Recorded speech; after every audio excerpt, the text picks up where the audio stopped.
Dragon Game. The game.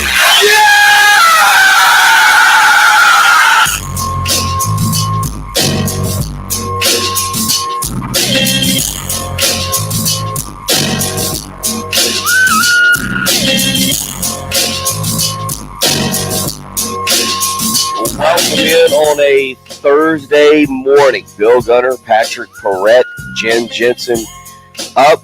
Adam first. Well, okay, not the first day. Tomorrow is when I do the opening, and we say the first day of fall camp, Patrick. But today is a little bit of a media day at South Carolina. Shane Beamer will have another press conference later today. South Carolina football players will report. There is an actual football game tonight as the Hall of Fame game takes place. The Raiders and the Jacksonville Jaguars. So, all right, we've pretty much, this is it. We are here now, right? This is where we deem, now that we have a Hall of Fame game tonight, this is where we deem we have officially made it. Yeah. I mean, especially now that the preseason's a little bit shorter. There's one less week. This is one more week closer, I guess. Still going to feel like a Hall of Fame game, though. I was really hoping that because there's only 3 preseason games now, the Hall of Fame game would have much more activity and guys like Trevor Lawrence. Maybe I didn't think we would see Devontae Adams because he's a veteran, but some of the young guys I was hoping we'd get a glimpse of, and it doesn't appear that that's going to be the case now. Yeah, I'm with you. I am a little surprised that you're not going to see just a series or two from some of the big names just to get them out and get going. So that there is that, and maybe that makes next week a little bit more of the, okay, hey, now we've arrived, now we're ready to go. But nonetheless, we will have some football tonight for you degenerates out there who just can't stand yourself. What did we say, Patrick? It is a 2.5-point spread in favor of the Raiders. If you're ready to lay your money down or a few cans of soda versus your buddy, whatever it takes, you've got the spread. I don't know what we'll see if we can locate the over-under on it too. I'm guessing the under seems like the play anytime you start getting into the third and fourth string backups. Is that right? I would think so, but they'd probably build that in too. Yeah. So possibly. So we'll see if we can get you the numbers on that. Some news yesterday, Patrick. The bigger NFL news yesterday was now the potential extended suspension of one Deshaun Watson, as the NFL will appeal the 6-game suspension, and now it sounds like it could end up being a much closer to a year suspension. What did you take away from that as you find out now Deshaun Watson's 6-game suspension handed down by Sue Robinson now is under appeal, and the NFL going for a much longer suspension? Yeah, it's kind of a weird situation because now everyone, the court of public opinion is in favor of Roger Goodell at this point, I think. He's always been bad at discipline, so this was supposed to be the way that he would not be able to screw it up by having this independent judge come in and do it. But the very first case that she tries, Roger Goodell's now appealing and pushing for a year long. So I haven't seen or heard any indication of whether or not it's expected that they will win this. I know that the NFLPA is going to fight for Deshaun Watson. They're countersuing. They'll probably argue that he's already missed 23 games, so that these 6 on top of it is more than enough. But what Goodell's also pushing for, which is very fair, is Deshaun Watson getting fined, like a big fine. Because as it stands, he's losing $330 million or $330,000 this year, and that's it. He's still going to make $45 million this season. So that's a tough pill to swallow for a lot of people. And if the Browns play 6 games, they have the number 1 easiest schedule in the NFL through the first 6 weeks. Deshaun Watson's not losing any money, and the Browns will probably still be in good position by the time he gets back if the 6-game suspension holds. It really feels like a slap on the wrist at that point. Yeah, it'll be kind of interesting to see, as you mentioned, what you've got here is the NFL coming back and basically asking for an indefinite suspension that would be a minimum of 1 year, as it had previously sought. The monetary fine, who knows what that could end up being, and they're going to ask for treatment that the star quarterback that Watson must undergo. So that's what they are. That's what the NFL will be looking for. That was kind of the bigger news yesterday as it pertained to the NFL, everything else.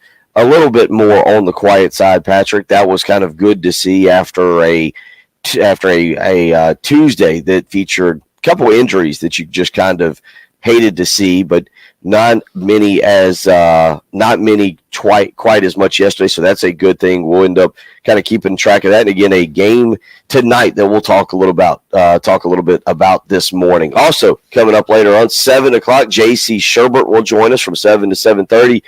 Yeah, Patrick, South Carolina football, they get going today, and we'll get into some of the questions that we have regarding South Carolina football. I should say they report today. Everybody checks in over at the athletic facility. Shane Beamer will have a press conference. Some players will be available. Some assistant coaches will be available. And, Patrick, it's time now to start kind of looking at this team. Yesterday we got into the wide receivers just a little bit, and we talked about them. You know, you look at that offense, and if I ask you what you're more excited to see, the second year of Clayton White's defense, which most will say overachieved last year, so now you get year 2 in Clayton White's system, or you talk about that offense, Spencer Rattler, Marcus Satterfield. I'm guessing you are very interested to see that offense and what it looks like against Georgia State. It has to be the offense. I mean, when's the last time you were this excited about a South Carolina offense in general? There were times I know that we were excited about the what year was it with Debo, Brian, and Shy? Was that? Oh, was it get your ticket year that Brian Edwards told us? And no, that didn't happen. That was the year after Debo got drafted. Yeah.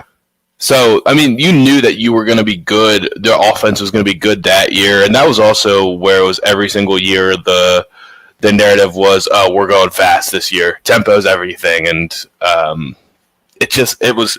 when it clicked, it looked good at times. There were some games that the offense looked great. Ole Miss, the offense looked phenomenal, but other times that was not the case. But in terms of just depth right now, and obviously the quarterback position, you just kind of know that it's going to look good, and if it doesn't, you'll just be really, really surprised. 803-404-6100. That's how you can weigh in this morning. If you want, you can also join us via the text line, or you can give us a call via the Love Chevy phone lines. Again, that's 803-404-6100. How you can be a part of the program this morning. Again, coming up, JC Sherbert at 7 to 7:30 this morning. We'll catch up with him. And then, as always, at 8:40, we'll catch up with our good buddy Kerry Tharp, discuss a little Darlington, and then a little special treat at about 7:45. We'll catch up with Ellen Dunn to talk a little junior golf this morning, get her take on some things going on, a tournament, the U.S. Kids Golf World Championships taking place starting this morning. So we will get you into that. Also, a little Netflix trailer that sums up the World Golf Championships very well, taking on Netflix. So we'll catch up with Ellen Dunn. So a lot to do this morning with JC, with Ellen Dunn, and with Kerry Tharp. Along the way, again, we'll start getting into more about that offense and what South Carolina is expecting, what you are expecting. Patrick, it's weird because I think that there's a lot of excitement, but the last time I remember this much excitement, it was because South Carolina was a top 10 team. And that was back in 2014. And obviously they didn't live up to the expectations that year, going 7-6 and the defense being really bad. But there was like excitement about winning the East. There was excitement about, you mentioned the offense. Dylan Thompson that year, Nick Jones and Demir Bird and Mike Davis. There was a lot of excitement about that team, but it was because there were big goals. The one thing that's kind of strange about all the excitement is I don't feel like there's huge goals here that South Carolina's shooting for. I haven't seen anybody going, oh, yeah, we're an East contender this year. Oh, yeah, let's go ahead and start making your plans to go to Atlanta for the first weekend in December. It's kind of like people don't know what to expect, but it is a good thing that there is excitement. Yeah, well, I think it all just stems from the quarterback position. When you have someone that talented, you feel like they can make up for mistakes around them, and that's not always the case. But when you combine that with the rest of the transfer class, I mean, if they won the bowl game 17-14 and then still got Spencer Rattler, would it be the same? I think so. I think so because there's just winning the bowl game, beating North Carolina. Maybe you can make the case that if they had beat, say, Wake Forest, and I know Wake Forest was the winner of their Wake division Forest last year. better than North Carolina last year. Well, I was looking for an ACC team that you're not. I was trying to think of an ACC team quickly. Like Virginia Tech last year. No, because Virginia Tech would have gotten people's attention, like Virginia Tech, because of the Shane Beamer thing. If it was like a Boston College, does that make sense? Like a school where there's just no relationship with whatsoever. A Boston College, or again, I don't think Syracuse went to a bowl, but you get the point. Like a nameless team. North Carolina had the rivalry. Virginia Tech, you would have had the Beamer connection, and Virginia Tech's a little bit bigger name. I don't. Maybe people would have been excited to beat Louisville. I What think if South Carolina lost the bowl game to North Carolina? things would be a lot different. Yes, that would be. I think there would be much more trepidation going into the season. Even if Spencer Rattler and Stognerd came and everything was the same about this team, they just lost the last game. I think there would be a lot more trepidation because Patrick. I mean, you talk about one game. Remember how the month of December was? Yeah. People were worried about Marcus Satterfield. People were not particularly happy that Shane Beamer kept Marcus Satterfield. Like there was a lot of questions, a lot of concerns, and then you just have that great. Then you get Rattler. Then you have the great performance with the offense. Dakereon Joyner does his thing. Kevin Harris has a 180-yard day. Everybody's all fired up, and not just do you win, but like you said, you blow them out. You do it where you're kind of celebrating the final 5 or 6 minutes. Yeah, it created a totally different environment around South Carolina football at that time, and it's carried over now as players report today. We'll talk about that. We'll get into some of that. Again, J.C. Sherbert coming up in about 45 minutes this morning, along Ellen Dunn. She'll join us again to talk Junior World Golf Championships. And some there. That's at 7:45, and Kerry Tharp at 8:40. You're listening to Bill Gunner, Patrick Perrette, and Jen Jensen. It's the early game on 107.5 The Game.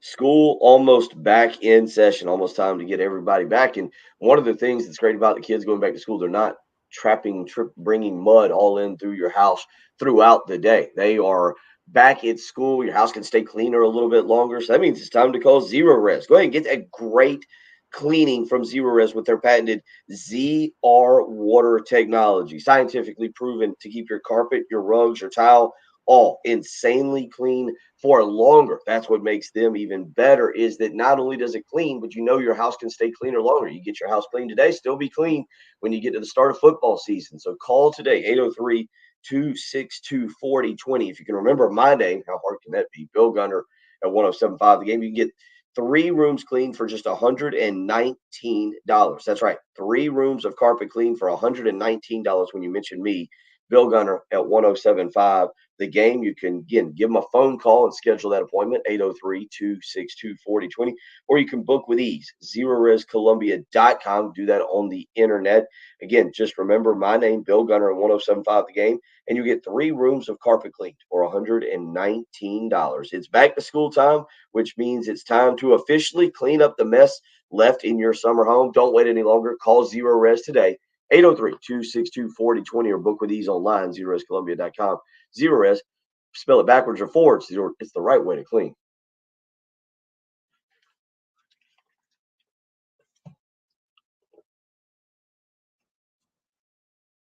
.com. Couple accidents out there to let you know about this early Thursday morning. I-26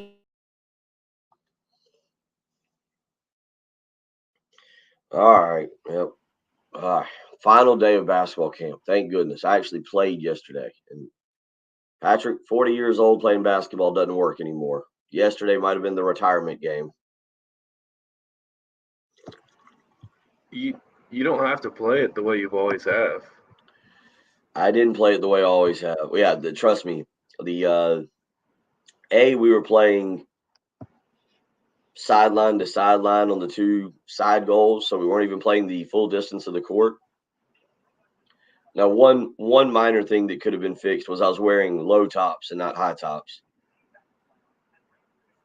But yeah, there was no attacking the basket. You can play 3-point line to 3-point line at any age. Look, at this point, I got to admit, the way my body feels today, again, I picked it up a little bit. I would say I was at 60% yesterday, or, went 60%. But my ankle is killing me. That's a low top. That's because I was wearing low tops, which was stupid. But my the soreness in the rest of my body is unmatched right now. Very, very unmatched. So that very well could have been the final pickup game of my life. Or you could up your fitness game and then get to your goal of being able to do pickup games again. No, that there is an element of what Patrick said that I have a hard time playing at half speed. That the mind thinks that I'm still 20 years old, that I can do some things that I physically cannot do anymore. The fitness actually wasn't so much the problem. I held my own in terms of not, passing out, laying on the court, telling the kids to just dribble around me. There you go. There is a win.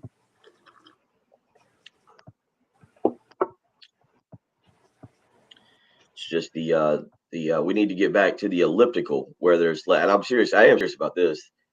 Like the number one that, and I've said this I said this here yesterday. That Saxagatha gym, they've got to redo that floor. That thing, you may as well be playing on like concrete. Yeah. Like that thing hurts. They have not redone that floor, and that's the one place I've learned. Like when you run on certain types of floors, the pounding on your knees and your ankles. So like when I go to the gym and do cardio, I do the elliptical anyway, so that you're not pounding your knees or your ankles like getting on the treadmill. Mm-hmm. So the pure actually having to cut, run, do all the little things that I was doing on that floor is not conducive to good ankles or knees. Makes sense.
Oh, and Gamecock Larry is on hold.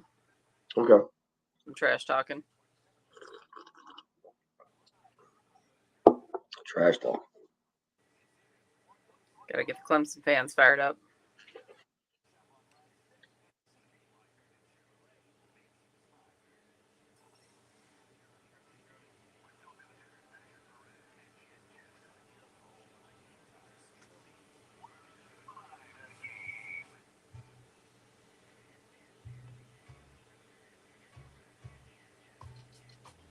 That's right.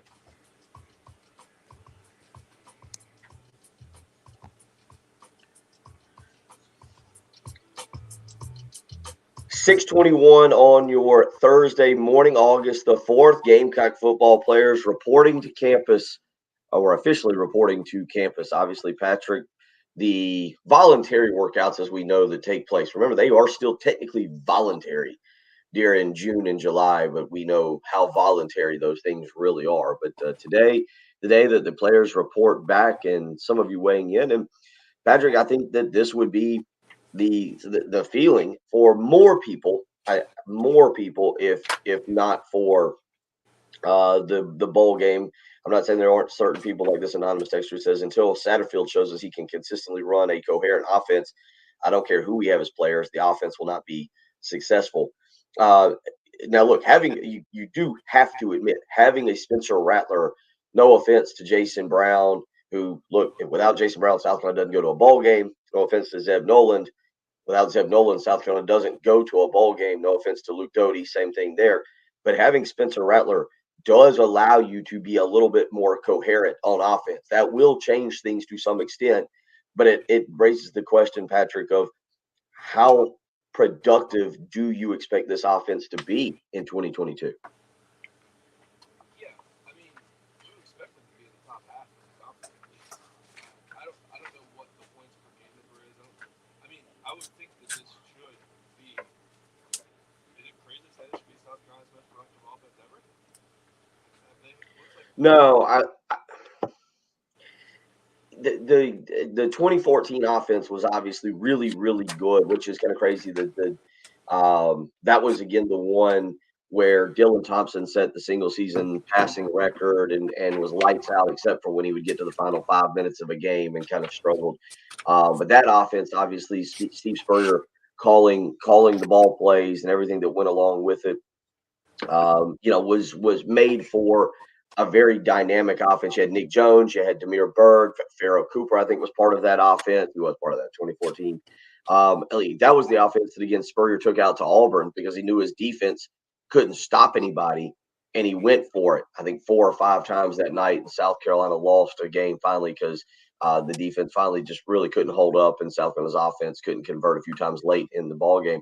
But that offense was, to me, the best that I have seen in my lifetime from South Carolina. So, no, I don't expect this offense to be better than that, but I'm with you. That's a fair assessment. Top half of the league, top 7 in the league, and being able to go out and win a shootout, being able to go out and run the ball and pass the ball. Having Spencer Rattler does, I think, change the dynamics of your passing offense to where you can get out and throw the football or be more successful doing it.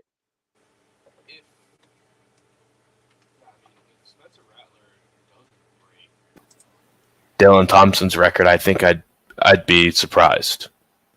3,500 yards, 30 touchdowns, 3,600 yards and 30 touchdowns would be a good season.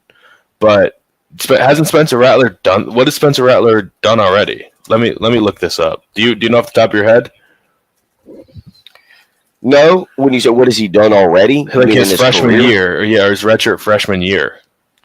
Well, and this is kind of to my point with I'm okay with what the anonymous texter is saying here about this, because there is an element of we need to see the actual play calling, one play setting up another, having a game plan. Patrick even making adjustments at halftime to be able to go out and adjust to whatever the defense is trying to do. I'm that we're going to get back to that point, and quite honestly, the good news is we'll get back to it pretty quickly in the second game when you go play a very physical Auburn football team who wants to force Spencer Rattler to beat them with his arm. They're going to try and take away the run game on September 10th, and you can't compare right now.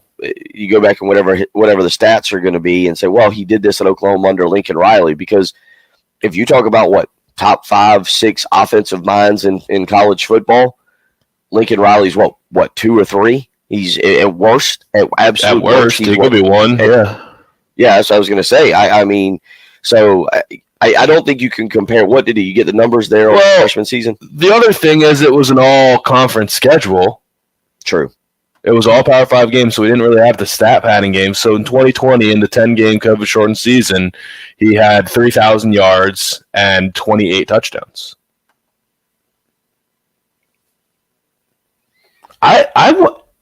I don't think it's that unreasonable to say, what do you expect from this offense? I expect it to be the best offense South Carolina's ever had. Well, the only thing I'd say about that, you don't know how to compare it. You got me thinking that we'd have to go back into the record books and say, okay, what exactly is the best offenses that South Carolina's ever had? They had some pretty good ones. They had maybe the run pass ratio or whatever, or the when you factor that part in, that's one thing. But to say I think they should be the most effective passing offense this school's ever had, I think Spencer Rattler should break all the single season passing records, and this offense should score the most points per game they've ever scored. First of all, a lot of schools are breaking those records anyway because the game is just different now. So when you factor that in as well, I don't think it's crazy to expect this team to be better than the offense from 8 years ago. Look, to me, maybe the only thing I go back to where I really disagree with you on this is I just think there's Juice Wells has got to show me for all the hype coming from James Madison. You go to the SEC, it's got to be seen. We get a texter here weighing in and said RJ saying how many SEC defenses has Rattler seen? Well, look, there's not there aren't bad defenses in the Big 12. Not all of them may be Georgia or that's kind Texas of a false A&M. narrative these days. It was 5 to 10 years ago, but the last couple of years, the fact that they don't play defense in Big 12 is a false narrative. Yeah, they've been better. The defenses have changed there. I mean, just look at Baylor, for example, with Dave Aranda. But the bottom line, to go back, I mean, when we say, well, here's our expectation, I still need to see it from Corey Rucker. I need to see it from Juice Wells. Christian Bill Smith coming from Wake Forest.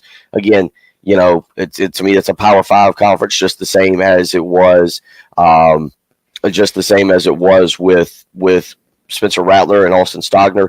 But, I think there is so many questions I have. And it does start, as that anonymous texter says, I agree with it. It does start with the offensive play call. I want to see what Marcus Satterfield is going to do, because the one thing I still question is, what is the identity of this offense, Patrick? You've got Lloyd, you got Christian Bill Smith.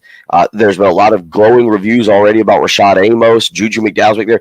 Is this a run-first team? If you've got to go the length of the field, what are you doing to get down the length of the field? Are you lining up and running it behind your offensive line with those running backs?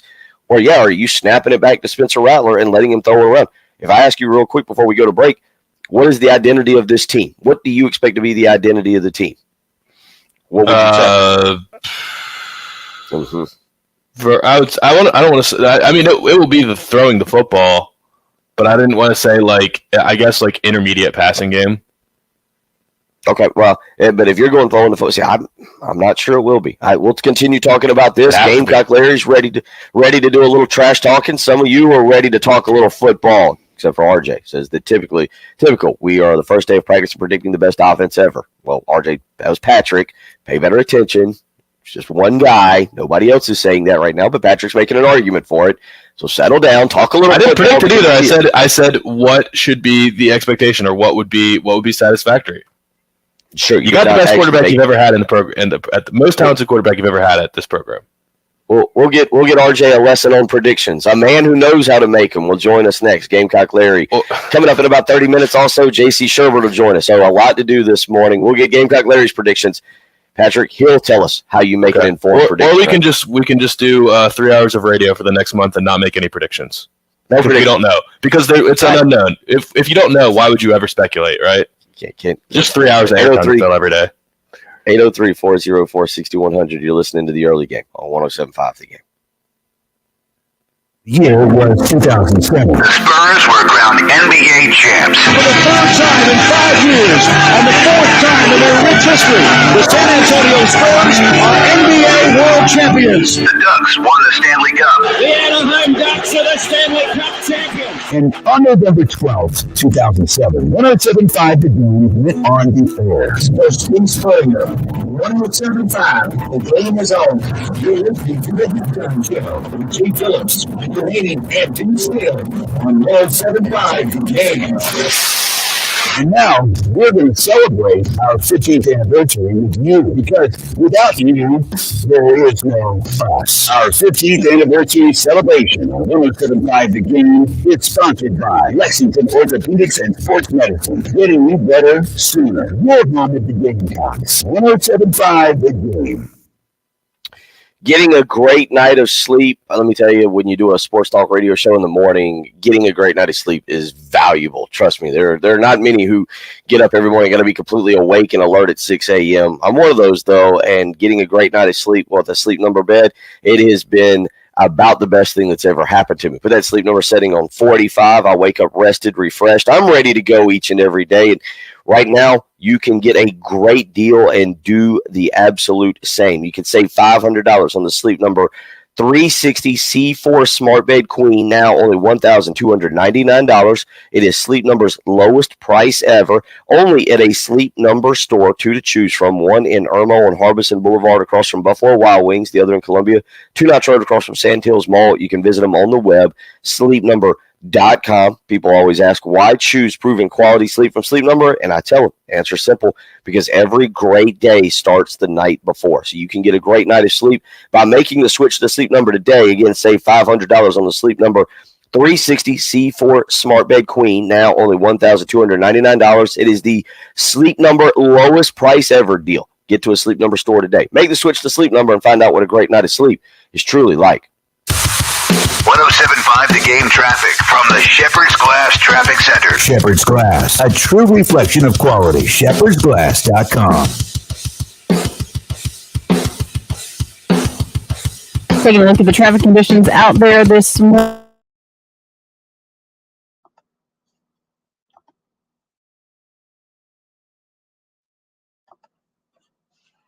All right.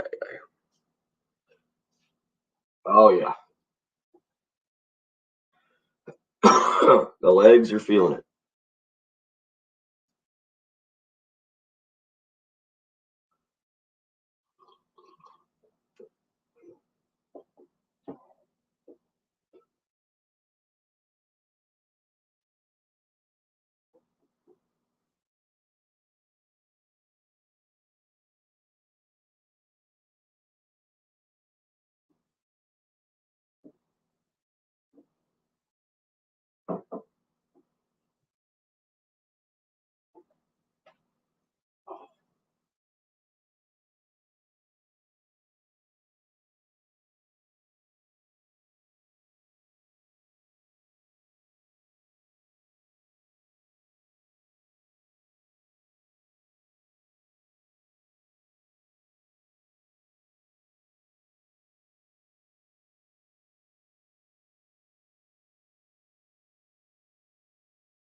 Ugh. Re-showing the Missouri-South Carolina game from 2005 again, which is funny because this was not an SEC game. It's a bowl game, and Missouri wins it, a non-SEC team at the time.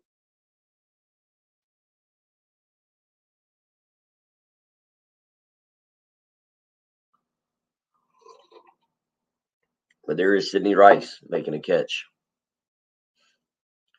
Blake Mitchell. This was a bad loss. South Carolina was up so big. South Carolina was up 21-0 and 28-7 and lost this game to Brad Smith.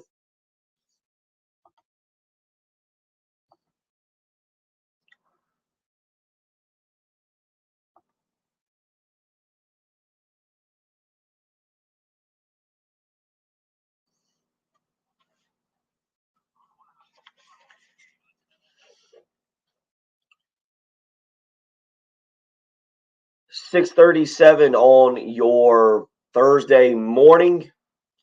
SEC Network replaying South Carolina and Missouri from 2005. It was a good game. It was a heartbreaker for South Carolina. The first year of Steve Spurrier, the Gamecocks got a big on Missouri in the Independence Bowl behind Sidney Rice, Mike Davis, Blake Mitchell. Got up 21-0, Patrick, in the first quarter.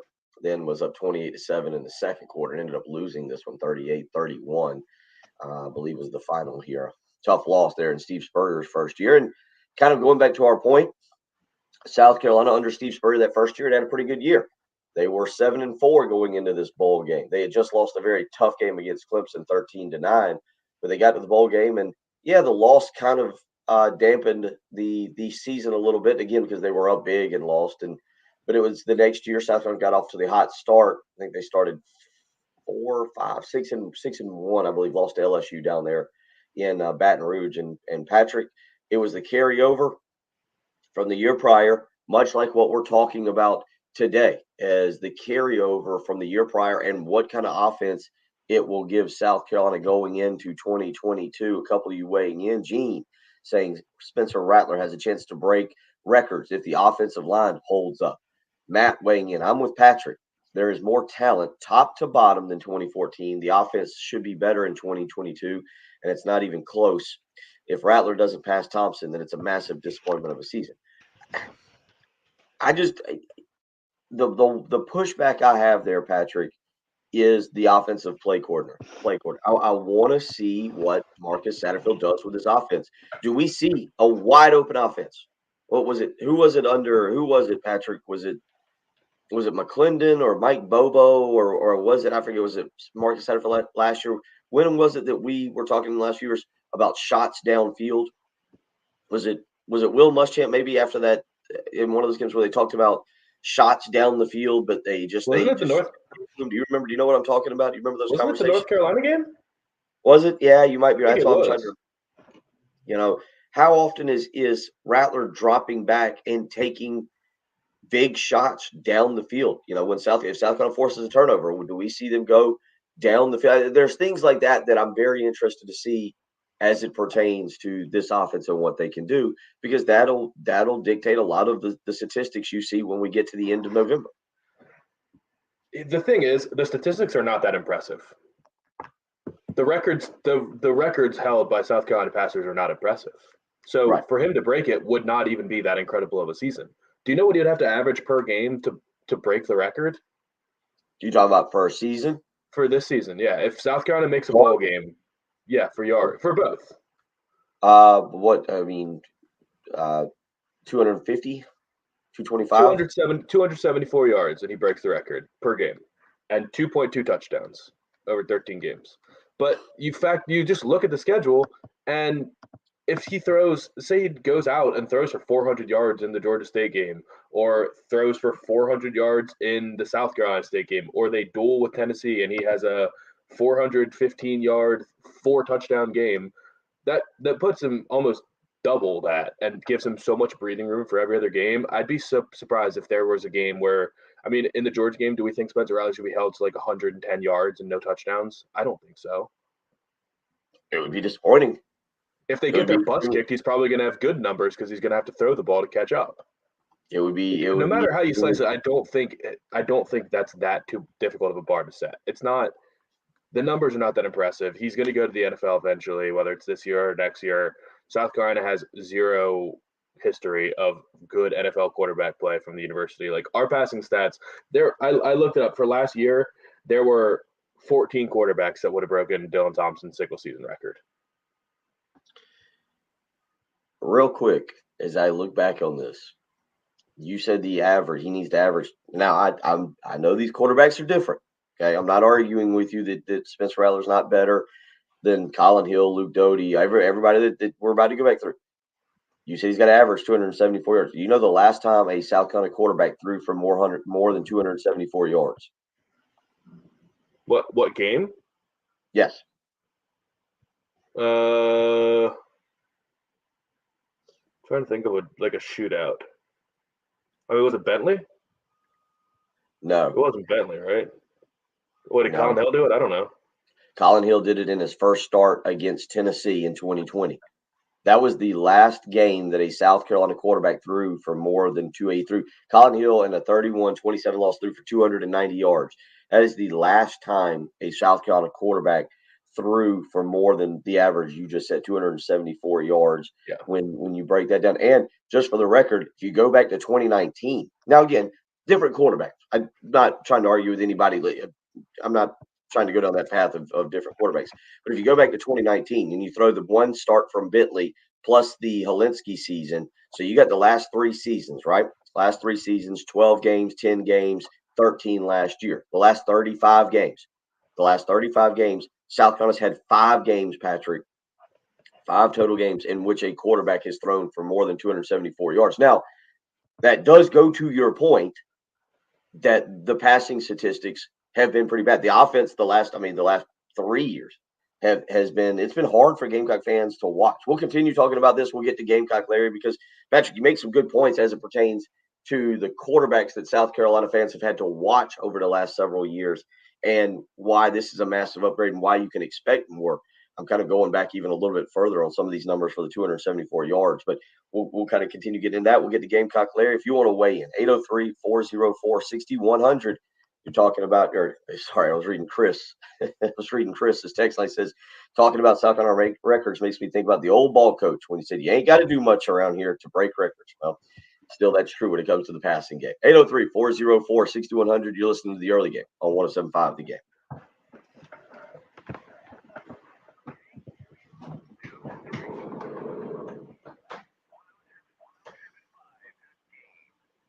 It has been warm. Let's use the term warm around here the last few days, and it's going to continue to stay, warm, creeping even closer to triple digits. You guys know how the months of August and September are. You think you're through the summer, and then August smacks you in the face with multiple triple-digit days.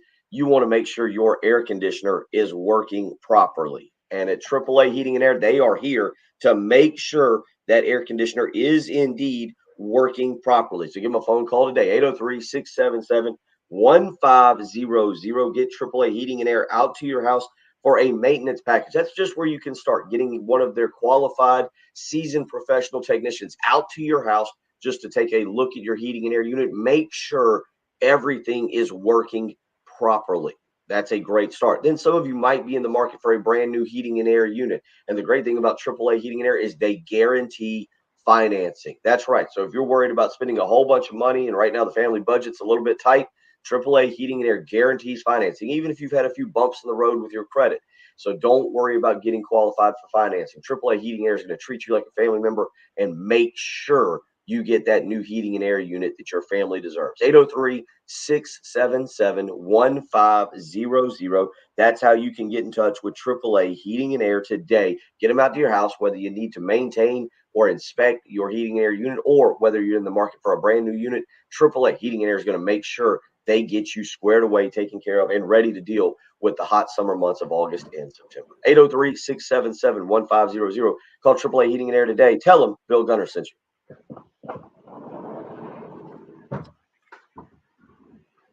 How you feel? Congratulations.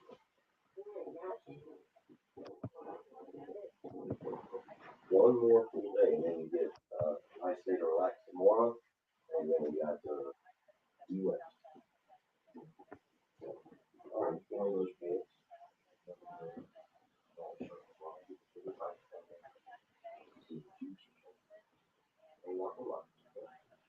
Get ready to go.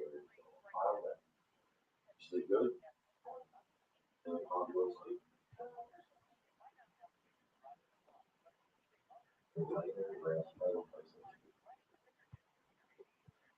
Vehicle, air filters, tires, seat covers, and more. Get the right parts at the right prices. ebaymotors.com. The demand for your used car is in. So what's for breakfast in the Low Country? Is breakfast different in the Low Country than the Midlands?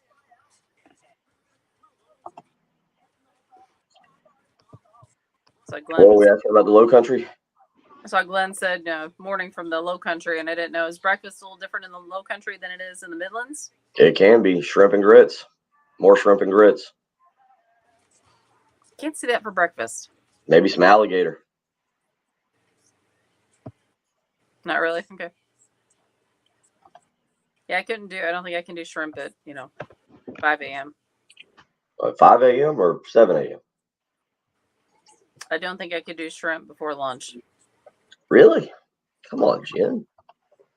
Now I will say I have had tuna fish in the morning for breakfast. So maybe I could. Salmon? Yeah, but Smoked see, salmon? isn't that weird? Yeah, but for breakfast I don't think so. Smoked salmon on the bagel? Oh, Cream cheese? Yeah, is that when it's like cold? I can't. That's the locks. Yeah. There's some capers on there too. Now I go for give me some cream cheese and capers. I'm good to go. Just take the salmon off. Green olives and cream cheese on a bagel is good too. All right, we're headed back in. Oh man.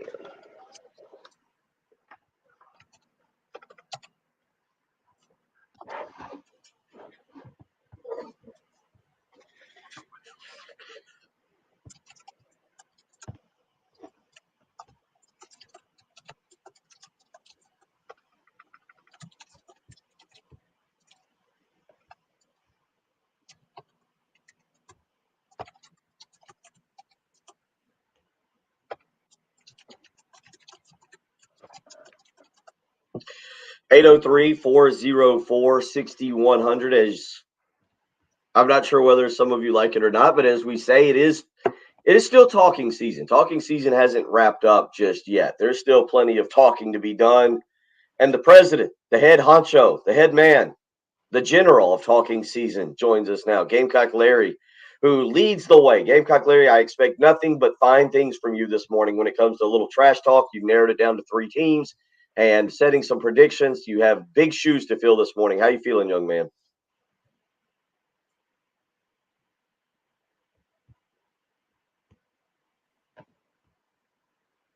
Call AAA Heating and Air.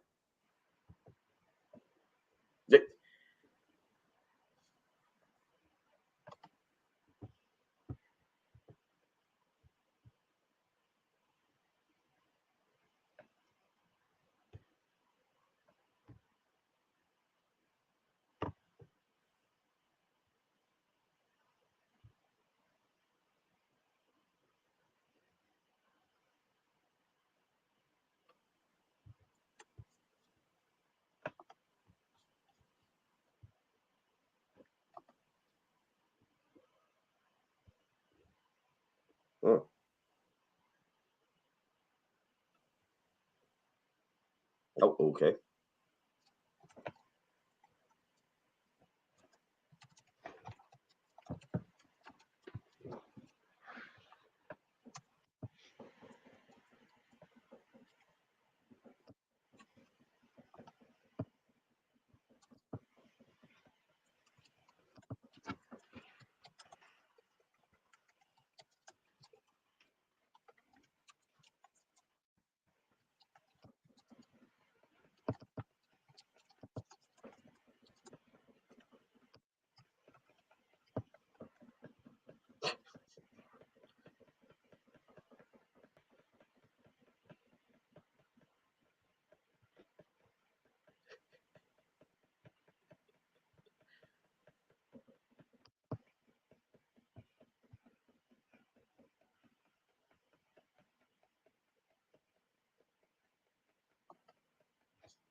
That's my prediction, and I'm going to stick with it. I ain't going to change it. And if you want to talk trash to me, if you can't talk it on the radio, you've got my number. If you ain't, call the station. We'll be glad. Jennifer will be glad to give it to you. I love you guys. Be all right. Go down, Cox. Go 107.5.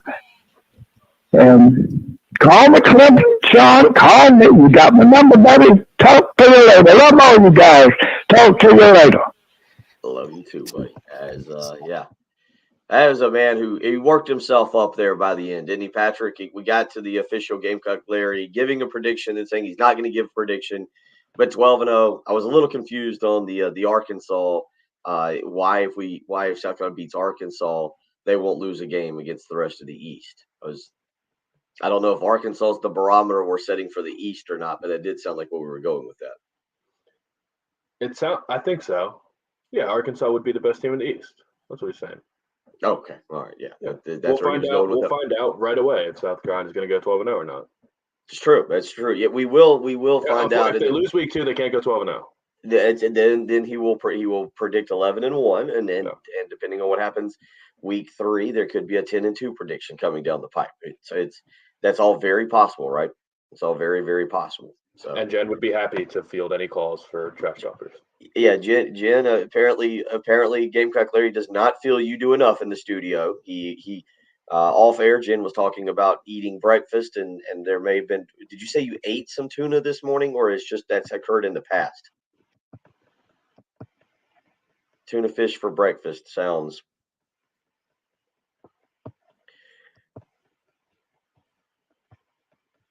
Oh, that sounds worse than a mayonnaise donut. That just stopped me dead. For breakfast. Oh, that sounds. Oh, I have a feeling it would get you going. There is zero doubt in my mind. 8:03. I don't believe in designated meal times. We're like, yeah, you've had an awkward schedule though for a while. So yeah, your meal times. We've got to get you back on a regular schedule. See, now I disagreed. This broke out. This is you can go join us as always each and every morning on our live stream. And this conversation broke out on the live stream a few minutes ago. You can go to youtube.com, search 1075 The Game. We were talking about breakfast items, and Jen said that she didn't think she could eat shrimp and grits for breakfast. That shrimp and grits is not what she would be able to have. Jen, was there a reasoning behind that? I think it takes me longer in the day to really go for shrimp. Like I didn't used to eat it, so it took me a while to learn. So I still think that that's not a morning thing for me because I don't want it. I don't know. I don't want it cold. Like shrimp cocktail, yeah, but not shrimp and I know that would be warm. I don't know. I'm strange. Shrimp and grits. It sounds like it sounds like you're down for whatever at 6:54. Yeah, I'll eat anything at any time. It's just I'm not gonna drink coffee and eat. Like when I was eating buffalo chicken dip on the show the other day, I wasn't drinking coffee with it, but it was 6 a.m. when I was eating buffalo chicken dip. That's fair. We'll see. That's fair. And I don't want donuts in the morning. If I have donuts, I might do it later in the day. That's almost too much sweet for me in the morning. Like I just feel like I'm going to crash immediately. So I'd rather have that as a snack later, but not as my breakfast. If I do it, better eat tuna fish. It's really amazing how you and I have stuck together for 6 years doing a radio show with that attitude that you just had about donuts. I know. I'll have one. I just better have something with it. Given that is a staple of this program, the fact that you just said that, and as Zach weighs in and says, wait, back up. Did she just say Miracle Whip? Yeah, what was that breakfast concoction that involved tuna again that you had? I grew up in Illinois. We didn't do mayonnaise as much. It was Miracle Whip that you put in with stuff, which is, we've had the debate of it's a salad dressing. It's not a mayo. Do not start. Yeah, we're not starting that. We cannot do that. JC Sherbert is up next. We're going to talk. South Carolina's reporting to fall camp. JC's in Illinois. We may have to. He's living up there right now. We may have to just get a quick idea on that. But no, we've got Gamecock football to discuss, recruiting to discuss. We're not going down that path, but I was worried Jen was going to tell me because she grew up in Illinois that a breakfast staple is tuna fish. Oh no, that's just a weird me thing. Just kids across the Midwest, Patrick, enjoying a nice tuna fish sandwich before they head off to school. Just well-known breakfast delicacy. Tuna. JC Sherbert is up next. We'll have him from about 7 to 7:30. Ellen Dunn in the next hour as well. Kerry Tharp at 8:45. It's the early game. 107.5 again. Gamecocks, Braves, the NFL with live local radio. 107.5 The Game, WNKT-FM, Eastover, Columbia, a Cumulus media station. If you're thinking about retiring soon, be sure to tune in to Save Your Retirement with Pat Struby of Preservation Specialists. Join Pat Yeah. as he talks about the latest And trends I'll- and so you guys are headlines good. that could impact your retirement. Punched in. Don't go into retirement unprepared. Listen each Sunday morning at 10 to save your retirement with Pat Struby of Preservation Specialists. Firm offers insurance services. Investment advisory services offered through Kalos Capital Incorporated. SC Department of Corrections is hiring correctional officers, nurses, food service specialists, facilities maintenance, licensed mental health professionals, and more positions statewide. $7,500 to $10,000 sign-on bonuses for various positions available. The Department of Corrections has great employee benefits, like 6 weeks of PTO accrued yearly and police officers' retirement. Start a rewarding new career with great benefits today. Visit joinscdc.com for more info. Sponsored by SC Department of Corrections, SCBA, and this station. We keep the clutter out of your gutter. Call on the gutter man. The Gutterman offers a variety of guards for your gutter. Protect your biggest investment. Call the guys in the Powder Blue Trucks. Locally owned and operated for 46 years. Call 791-7147. That's 791-7147. We keep the clutter out of your gutter. Call on the gutter man. Finding great candidates to hire can be like, well, trying to find a needle in a haystack. Sure, you can post your job to some job board, but then all you can do is hope the right person comes along, which is why you should try ZipRecruiter for free at ZipRecruiter.com/free. ZipRecruiter doesn't depend on candidates finding you. Its powerful technology identifies people with the right experience and actively invites them to apply to your job. You get qualified candidates fast. So while other companies might deliver a lot of hay, ZipRecruiter finds you what you're looking for. The needle in the haystack. 4 out of 5 employers who post a job on ZipRecruiter get a quality candidate through the site within the first day. ZipRecruiter, the smartest way to hire. And right now, you can try ZipRecruiter for free. That's right, free. Just go to this exclusive web address, ZipRecruiter.com/free. That's ZipRecruiter.com/free. ZipRecruiter.com/free. Hey y'all, Jay Phillips here from my good friends at Dan's Fan City in Harbison. Ceiling fans don't sound like something you think about a lot because you don't really need to, but when you've got good ones, they work so well, keeping energy costs down and your comfort level up. All kinds of fans at Dan's Fan City, big to small and quiet, quality fans. They have accessories and light kits, fan blades, and more. Stop by and see them soon, Harbison Boulevard next to Total Wine, or call Dan's Fan City, 781-FANS. You'll be glad you did.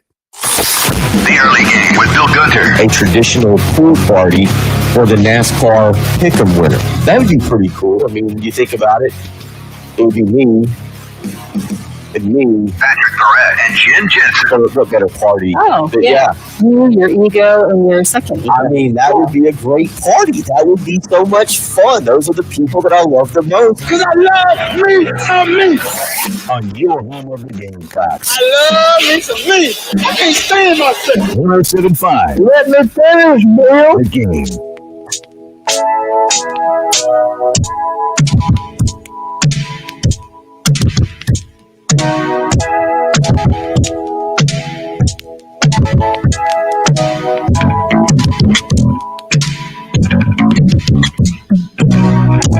$7 a.m. on a Thursday morning, the first football game. It's a preseason game.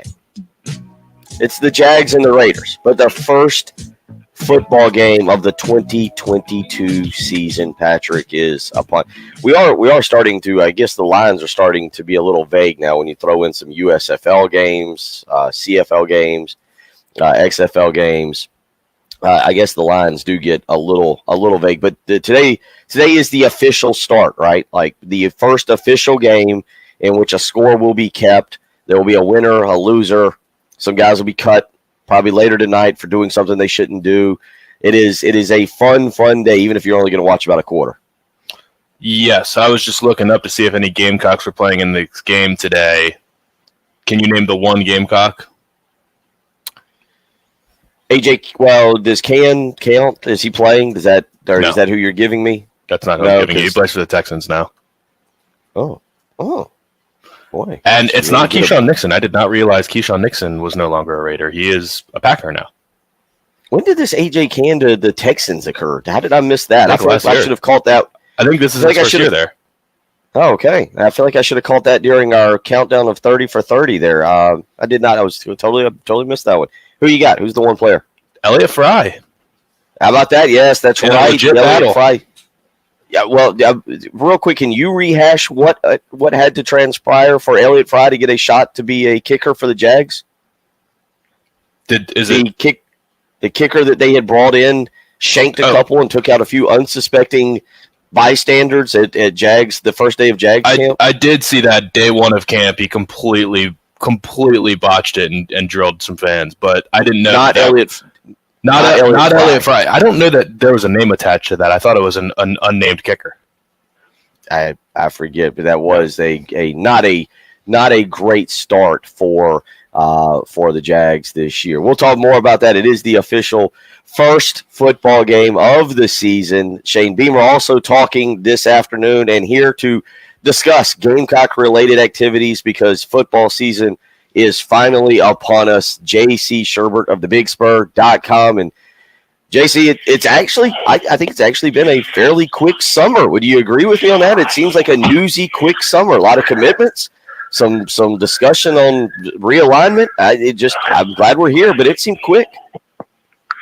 Well, it certainly flies by a lot quicker now than it used to. You remember, Bill, back in the mid-2000s where there wasn't really much going on in Columbia in the summer, and we had to do a radio show a lot of days. So I think it goes by much quicker these days than maybe it used to about 15 years ago.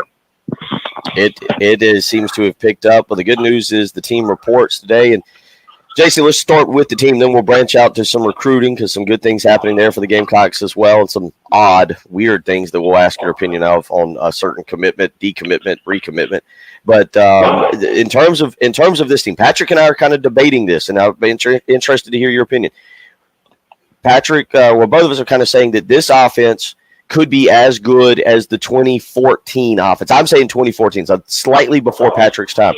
Where do you stand on the potential with this offense, given that we still need to see more from Marcus Satterfield, and we need some of these guys to prove that they can have the same kind of production at the SEC level that they've had at James Madison and Arkansas State and so forth and so on? Well, I think on paper, when you look at the offense, that there's probably more options than maybe you're used to at South Carolina the past 10 years or whatever. Because you look and you say, well, that guy can make a play, and that guy can make a play. And you sort of go up and down the list and look at it. There's just a lot more there. Now, I'll remind everybody in 2017, that wasn't a great offense, but I'll ask everybody to go back and look at who the starting receivers were on that team and the starting tight end and the starting running back and a couple of linemen, and then go look on the NFL rosters, and you'll see that was a pretty good offense top to bottom as well. But if you're talking about production, I certainly think there's a chance. I think that in recruiting and with players getting better, guys like Amarian Brown and Xavier Legette at receiver, if you look at that, there's been a lot of holes plugged, and there'll be a lot more options in terms of playmakers for Marcus Satterfield to dial up this season. So I'm looking at this 2017 passing stats, and I mean, Jake Bentley had pretty good years. Basically, it was 2,800 and 3,000 yards in his best 2 years. Obviously the record is 3,500 from Dylan Thompson, 29 touchdowns. 14 quarterbacks did that last year in college football. I was saying that I don't feel like it's too much to put on Spencer Rattler to say that after the season he should have the single season passing record, because it's not that high of a bar at South Carolina. It's not like Oklahoma or Alabama. Do you think that's too high of expectations? Well, I'll remind everybody too that if you're passing it that much and you have that many attempts, and you're either scoring a bunch of points and have a extremely unprecedentedly good offense at South Carolina, or you're not able to run it. And I think South Carolina too, lost in all the Rattler hype this offseason, I think, is the fact that people need to realize South Carolina's going to try to run the football. just like last year. And they have an offensive line coming back with 139 combined starts. You have four good backs. They're going to be able to get into some multiple tight end sets, and they have some guys too, like a DJ Twitty, the walk-on fullback, running back type that plays a lot in the spring game, or like a Rashad Amos. They can, kind of move around, or even a Nate Atkins that can play a little bit of fullback or H-back to where they're going to have more help beyond the linemen, I think, in the run game as well. So, who knows? It may be hard to get 3,500 yards this year if you're running the ball successfully. And if South Carolina is able to do that, I think that you'll see them, have a pretty good rushing attack this year. He's J.C. Sherbert joining us from thebigspur.com. We talk about this offense. It is fascinating. The one guy, let me ask you about this. You talk about trying to run the football then. One guy that is kind of under the radar who's been productive, Christian Beal-Smith. We talk a lot about, okay, is Marshawn Lloyd ready to be that guy that we've debated so much about? Is Juju McDowell, where does he fit in? Obviously, Lavassier Carroll got some attention there because just of the transfer. But Christian Beal-Smith is a guy that showed proven production at Wake Forest. Kind of has been an under-the-radar prospect when we talk about how do you see Christian Beal-Smith fitting into this offense? I think he's got a chance to have a really good season. I think that one thing a lot of people maybe didn't pick up on during, I think, one of his interviews in the spring is, that Wake Forest offense, they run that mesh point sort of, for lack of a better term, a pause, where the back kind of pauses and then reads or whatever. And that's tough against a good defensive line, as we've seen almost every time they've played Clemson, the past few years. Sometimes the back needs to just hit the hole and go. And in the spring game, I thought Christian Beal-Smith did a really good job of that, hitting the hole and going. I think he runs a lot of power. I think he's an older, inspired player that, even though he's new to the program, for lack of a better term, could be a leader on the football team this year, just by the way he plays. So, I like the way he plays a lot. I kind of envision he and Lloyd being a 1-2 punch with Juju being used kind of in the same role he was last year, but with more touches. And then you have Amos, who could be kind of a fullback H-back type. And then Carroll, who knows how good he'll be once he acclimates a little more to the running back position. So I do think Beal-Smith could have a pretty good year. There's some folks that think he'll have a really good year. And that's to be determined, because I think Marshawn Lloyd's ready to go too. So we'll see how that happens. But I thought he looked really good and solid in the spring game. And just catching that comment he made about the offense, I think he's happy to be at South Carolina. So does that indicate that you think he will sort of be the workhorse, or there just won't be a workhorse? I mean, you mentioned a lot of different guys. You think it's just going to be kind of analyze the defense you're playing that week, and this might work better against that team. Juju McDowell might be a better option against this team, and just kind of piece it together that way? Well, no, I think most teams have two backs this day and age. If you kind of look around college football, you have to be awfully good, and there has to be a significant amount of separation between you and back, for lack of a better term, 1B these days. So I kind of see Christian Beal-Smith kind of sitting in that 1A, 1B, like most teams, and then go from there. I think that somebody would have to get an awful lot of separation to have, Marcus Lattimore level carries, like what happened about 10 years ago. Kind of wrapping up with the running backs there, J.C. Sherbert from thebigspur.com joining us as he will throughout the season here to give his assessment and breakdown on what he's seen. But we started off this program talking about expectations for Spencer Rattler and breaking these records and whatnot. Marshawn Lloyd, it as you just said, it seems like it's time. It seems like it's time, and you kind of just alluded to it.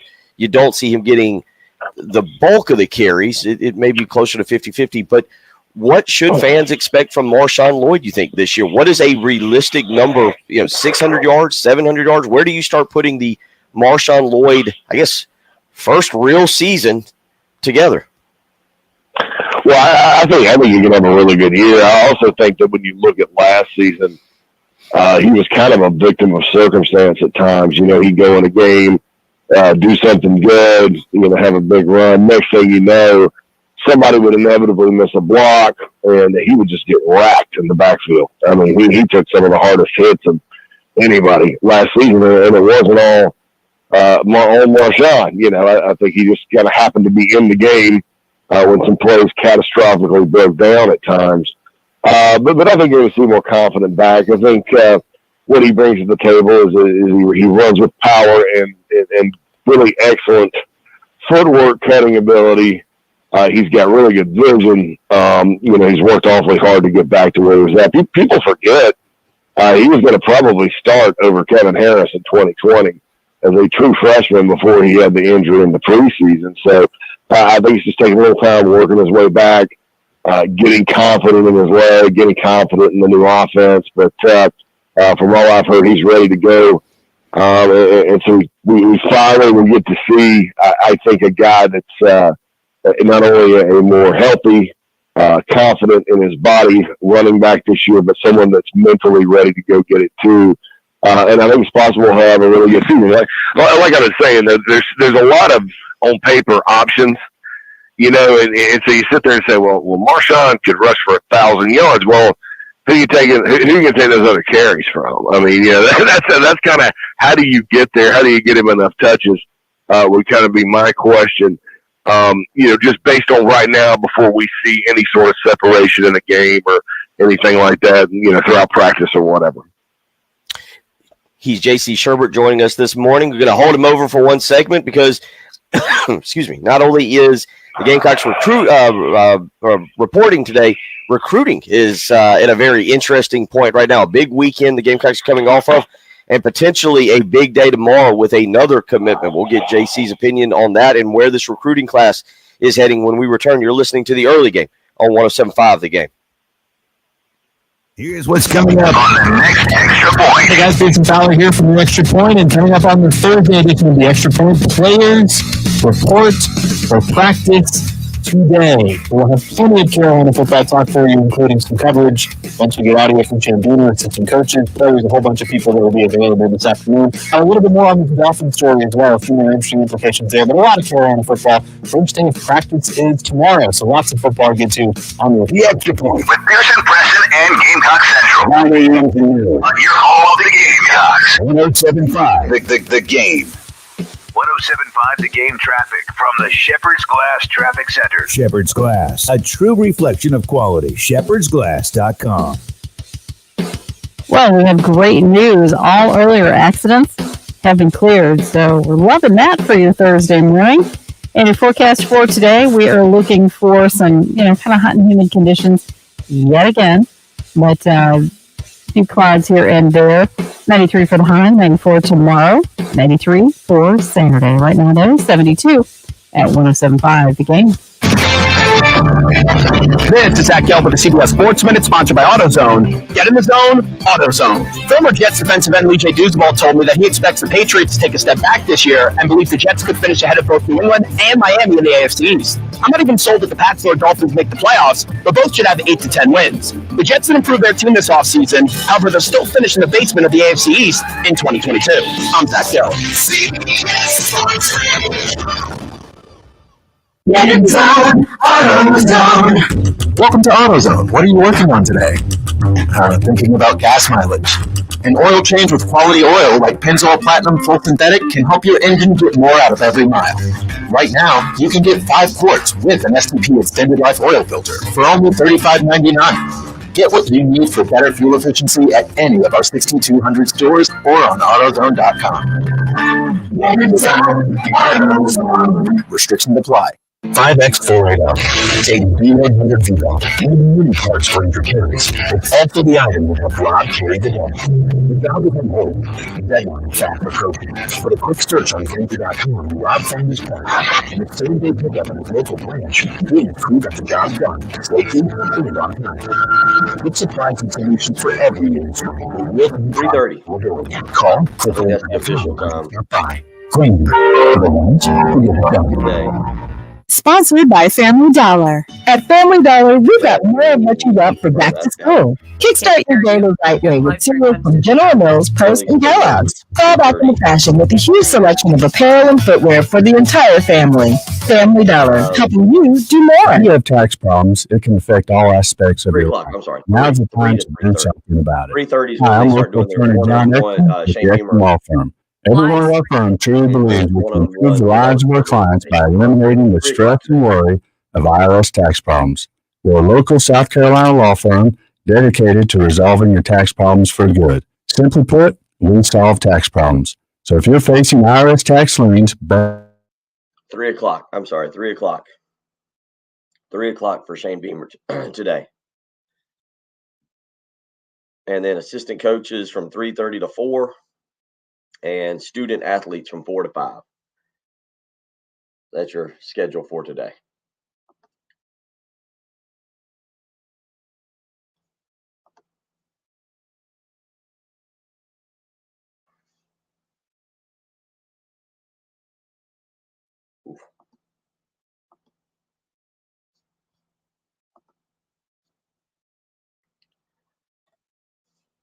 All right.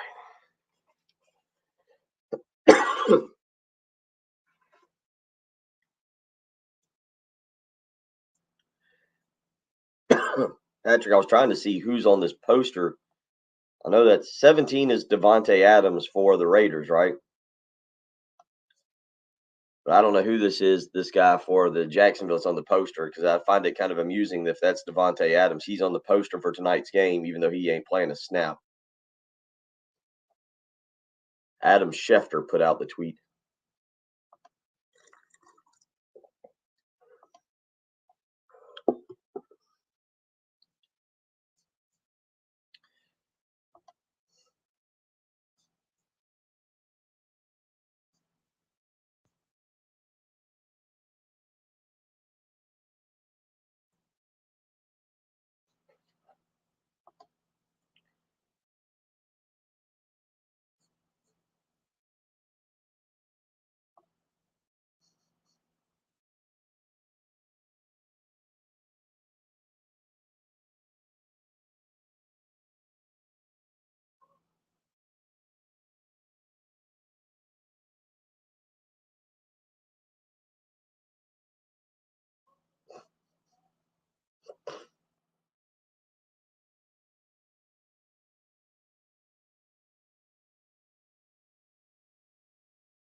Oh.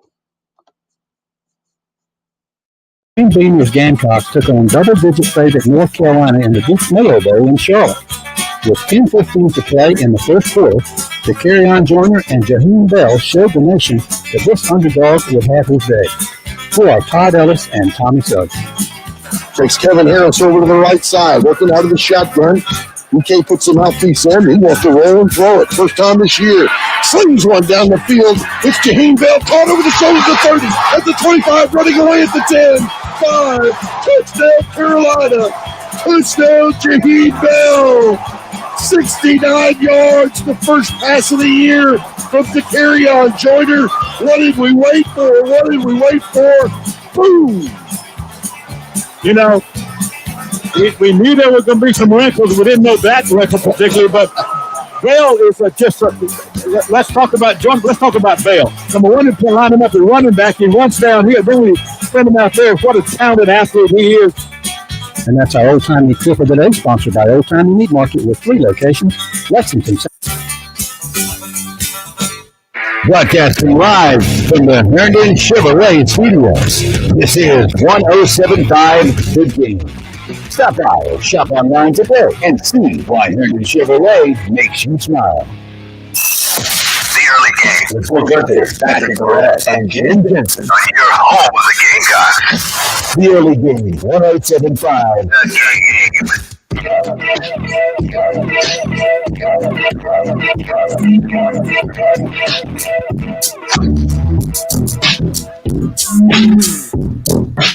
to remind you, August 26th, Charwood Golf Club. That is the place to be. Rock and Daniel Lucas will host us out there at Charwood.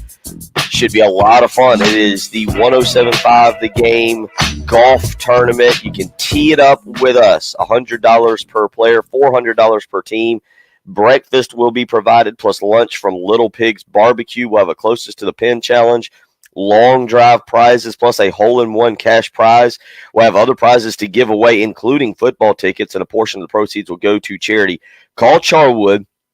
Call them. They should know. 803-755-2000 to register. You can call out there and get registered. Again, that's 803-755-2000. You can put a team together. It's $400. Or if you just want to sign up, we'll pair you with a couple people. Come out and talk some football, talk a little trash, wear your favorite team's polo. Even if you're a Clemson fan, we just ask that you not chew on the grass. It's frowned upon. But if you're a Clemson fan, we would enjoy you coming out and talking a little trash as well. Just again, don't eat the grass. That's a no-no on the golf course, no matter what Les Miles tells you. 803-404-6100. If you want to ask J.C. Sherbert a question, we'll try and get to that as well. But, J.C., all right, the South Carolina went 4 for 4 in recruiting last weekend. It just wasn't the 4 that we thought it was going to be. It was a 2024 kid. I don't want to say a random offensive lineman because I want to ask you about Shivers. Jatavius Shivers, I think was a huge pickup, both literally and figuratively, 6'7", 290 pounds. But let's start with the in-state guys, Monteque Rames and Marquis Anderson, and just the fact of keeping 4-star prospects in the state along the lines of scrimmage home and the importance of that. Oh, yeah, it's paramount. I mean, it's awfully difficult to build a winner at South Carolina when you're not signing what I call your share of the in-state talent.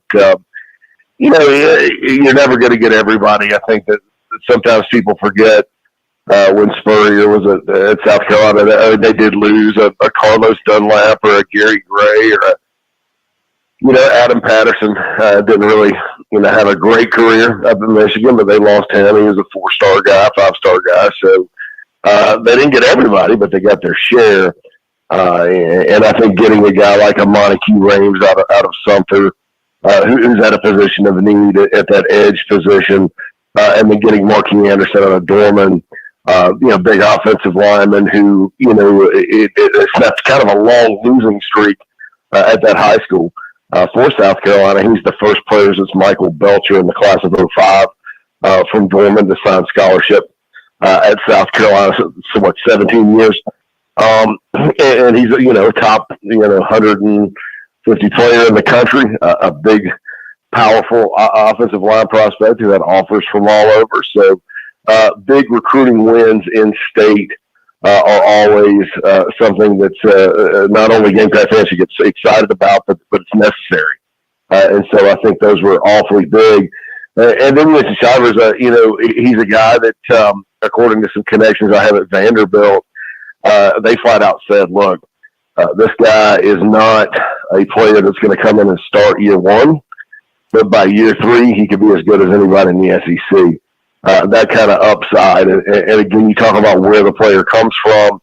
Villa Rica, Georgia is out I-20 past Atlanta going towards the state of Alabama, towards Birmingham, Bill. And that's kind of been a black hole, that West Georgia area for South Carolina, as well as they've recruited Georgia at times over the years. So always kind of good to kind of plant your flag in a new area.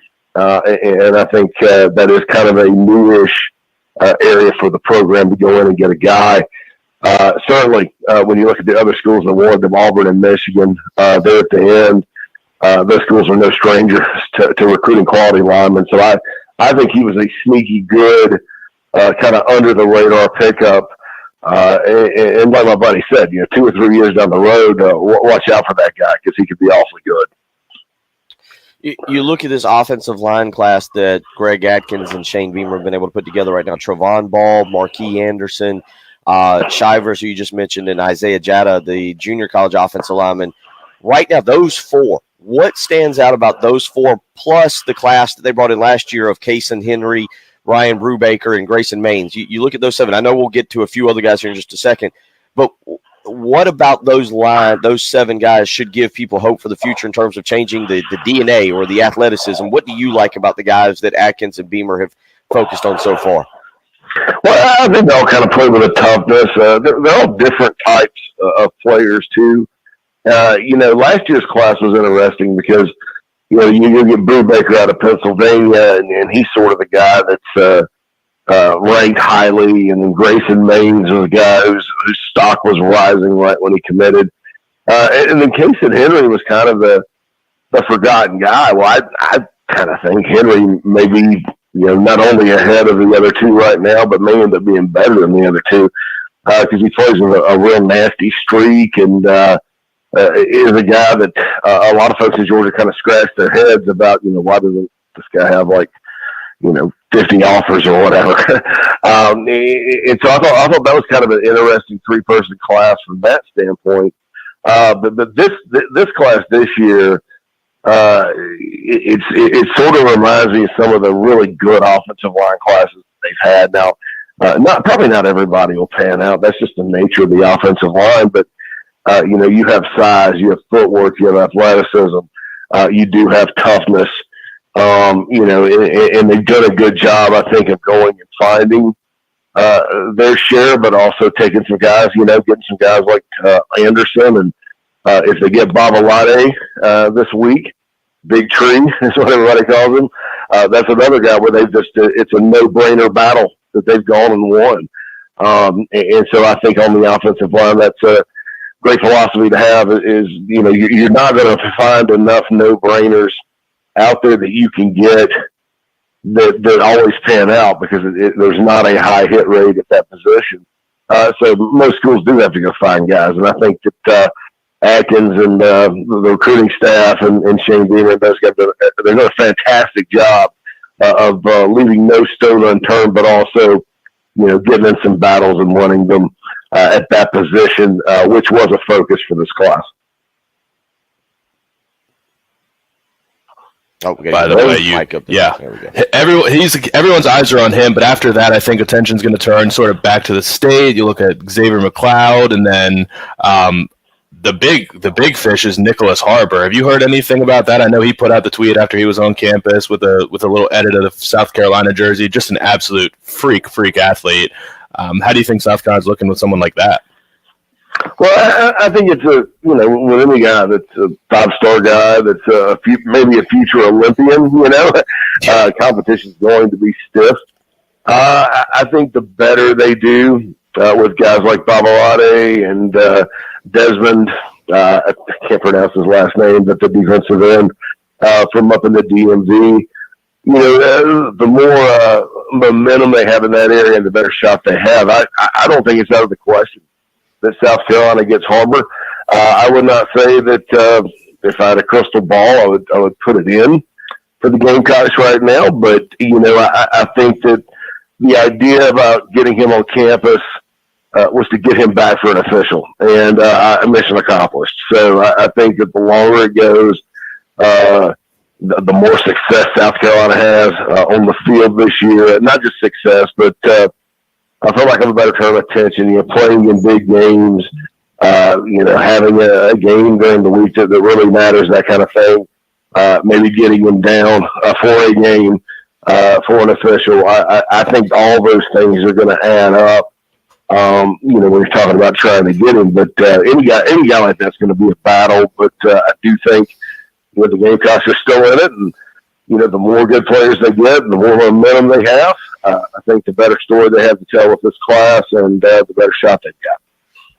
So go back to Xavier McLeod real quick. He's been all over the map, but I think back at the beginning of the year, it seemed like South Carolina was the team to beat. Then he's kind of drifted to some out-of-state schools. It looks like he's maybe ready to make an announcement within the next 30 days. Where do you kind of stand on him? And then what kind of player? Landing another in-state lineman.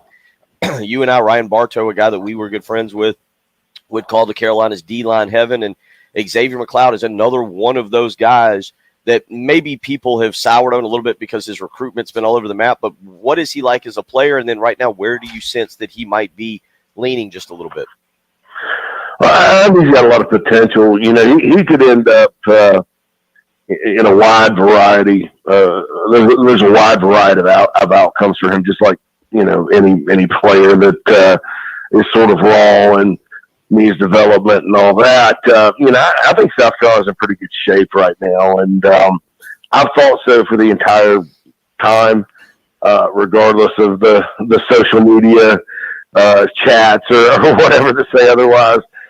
There was about 24 hours last week where I kind of thought, well, I got some intel that kind of pointed in another direction from a source I trust, and then in talking to contacts in the last 48 hours, I think South Carolina's in pretty good shape right now.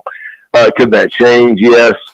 It's recruiting. There's no such thing as a lock, but I felt probably more so than my colleagues and anyone else, and really good about the Gamecocks' chances for all but about 24 hours earlier this week. But my thinking has changed back. I think South Carolina's still in pretty good shape. He's J.C. Sherbert, who'll be joining us obviously throughout the football season on Tuesdays and Thursdays to get into what he's seen throughout the week and also talk a little recruiting as things pick up. Hopefully, we didn't wake you up too early.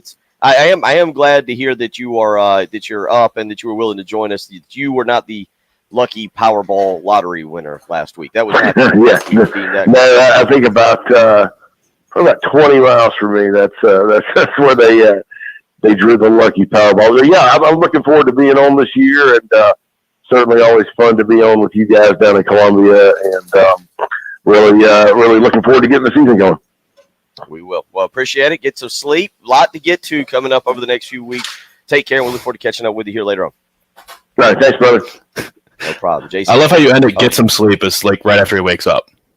Well, I mean, not everybody just works a couple hours and then just goes back to bed. Well, that's true. It's true. Yeah. That's how Bill operates. Yeah. I mean, you can go on our live stream. We got to look at least decent and awake. But, for all I know, he's laying in bed, just on the phone, just chilling, being able to cover. He does a great job. Big Day just began. Hey, go ahead and get some sleep. Yeah, go back to sleep. We'll talk about that. We'll get into a few other things. Ellen Dunn coming up in a few minutes as well on the U.S. Kids World Golf Championships. We got a lot to do this morning. You're listening to Patrick Perrett, Jen Jensen, and Bill Gunner. It's the early game on 107.5 The Game. The year was 2007. And the Florida Gators were national champs in both football and basketball. The Gators celebrate as national champions. Florida takes its place in history. Back to back and unforgettable. And on November 12th, 2007, 107.5 The Game went on the air. And Michael Haney is with us as well, who has been my producer on Primetime Sports with Mike Morgan for the last 3 years. Glad you're on the other side of the glass. This is the partition that will keep us from doing things. Yeah, exactly. You can't throw paper at me now. So let's do it. And now we're going to celebrate our 15th anniversary with you, because without you, there is no us. Our 15th anniversary celebration on 107.5 The Game is sponsored by Lexington Orthopedics and Sports Medicine, getting you better sooner. your home of the Gamecocks. 107.5 The Game. 107.5 The Game traffic from the Shepherd's Glass Traffic Center. Shepherd's Glass, a true reflection of quality. ShepherdsGlass.com. No report of any accidents out there right now, so that is great news for Thursday morning. Some humidity still creeping in today. Partly cloudy, 93 for the high, 94 tomorrow. And that's warming up just a little bit, 73 right now at 107.5 The Game. Cards issued by Celtic Bank, member FDIC. Are you the decision maker in your company? Consider this. For the first time in decades, there's a better option for a corporate card and spend management platform. Meet Ramp, the only corporate card and spend management system designed to help you spend less money so you can make more. Most corporate credit cards offer points as incentives, but those points amount to less than their worth in real cash value. Ramp's credit cards offer you cash back, real money in your pocket. Plus, you control who spends what with each vendor. And Ramp software collects and verifies receipts automatically, which means you'll stop wasteful spending and close your books in hours instead of days. Businesses that use Ramp add up to 3.3% to their bottom line the first year. If you're a decision maker, adding Ramp could be one of the best decisions you've ever made. And now get $250 when you join Ramp for free. Just go to ramp.com/sports. Ramp.com/sports. RAMP.com/sports. At the Samuels Reynolds Law Firm, we've seen how terrible accidents turn lives upside down, and we're proud to be the lawyers our clients depend on during their toughest moments. I'm Jason Reynolds. Call me when your family is faced with any serious injury or death. And I'm Stephen Samuels. When you go to work, I go to work, getting you medical treatment and medical compensation you depend on. We have the experience and passion you need when you need it most. Samuels Reynolds. True injuries, true lawyers. 779-4000. Next to Columbia, the special order $1 sales event is back at Galliana Chrysler Jeep on Greystone. For just $1 down, you can special order the exact Jeep you want. We'll give you a $1,000 special order discount. Special ordering not right for you? That's okay. We've got a huge inventory of new Chryslers and Jeeps below MSRP. Like 2022 Jeep Compass Latitude, lease for just $289 per month. That's right, a new Jeep for $289 per month. Don't make a $10,000 mistake. Special order the exact Jeep you want for just $1 down and $1,000 below MSRP. Refuse from our huge inventory and save thousands below MSRP. During the Make This the Summer event at Galliana Chrysler Jeep on Greystone. I-126 2 exit in Columbia. Call 779-7300 or GallianaSC.com. 2999 good time. The tax is average for $225 per day. Real security deposit 2022 Compass Sport. Copy $2999. Regular event $2777 per month for $1,000 for 36 months at 0% APR. Offer subject to order approval. Expires in that. Cashback is not available on gas in New Jersey and Wisconsin. Susan, I'm sorry I'm late. Traffic is terrible. It sure is. But on top of that, gas prices have been skyrocketing. I can't believe how expensive gas has gotten recently. Prices at the pump are up, but I never pay full price for gas anymore. I just use the free Upside app that pays you cash back for every gallon of gas you buy. Wait a minute. Are you saying you actually get paid cash when you buy gas with the Upside app? Yes, I get real cash back every time I buy gas. And does that actually add up to anything? I've made around $200. Wow, that's serious extra cash. I'm downloading the free Upside app now. Download the free Upside app now to earn real cash back every time you buy gas. Use promo code FREE for a $5 bonus on your first tank. That's promo code FREE. You can cash out anytime right to your bank account, to PayPal, or an e-gift card for Amazon and other brands. Just download the free Upside app and use promo code FREE for a $5 bonus on your first tank. That's code FREE for a $5 bonus. What we're talking about on 107.5 The Game. Sponsored by Web Chevrolet.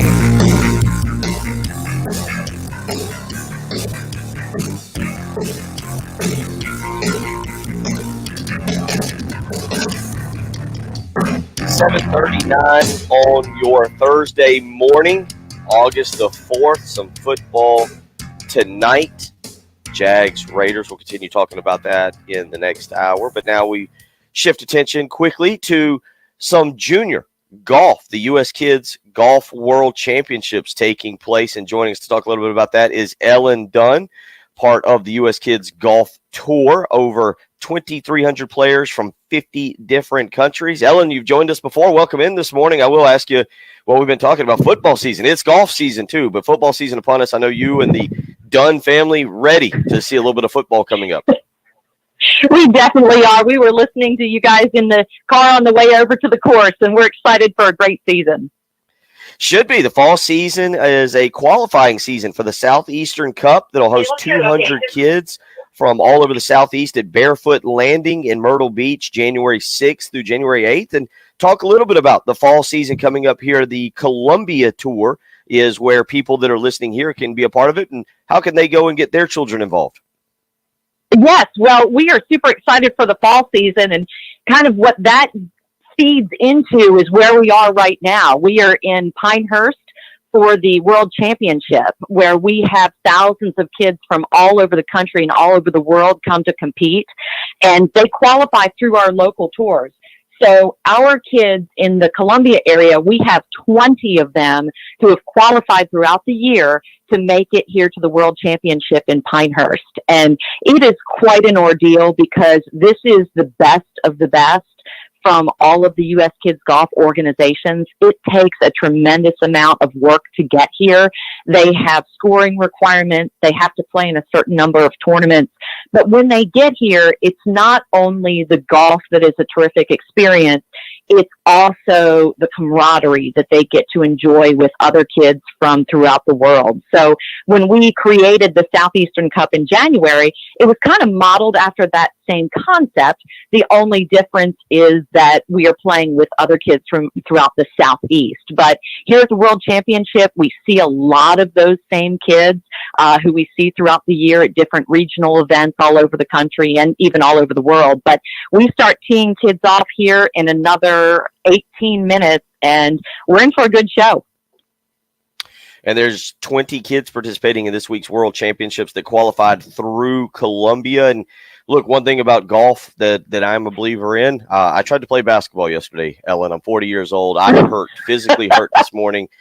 You can be 40 years old and you can still play golf with your kids. As your kids get older, as Teddy and Teddy TD3 know, you can still get out there and you can play golf. That's the great thing about getting kids into golf early. They develop a love and passion. And how can people go about getting their kids into not just the golf tour here, but the Columbia tour in particular? Where can they go to register?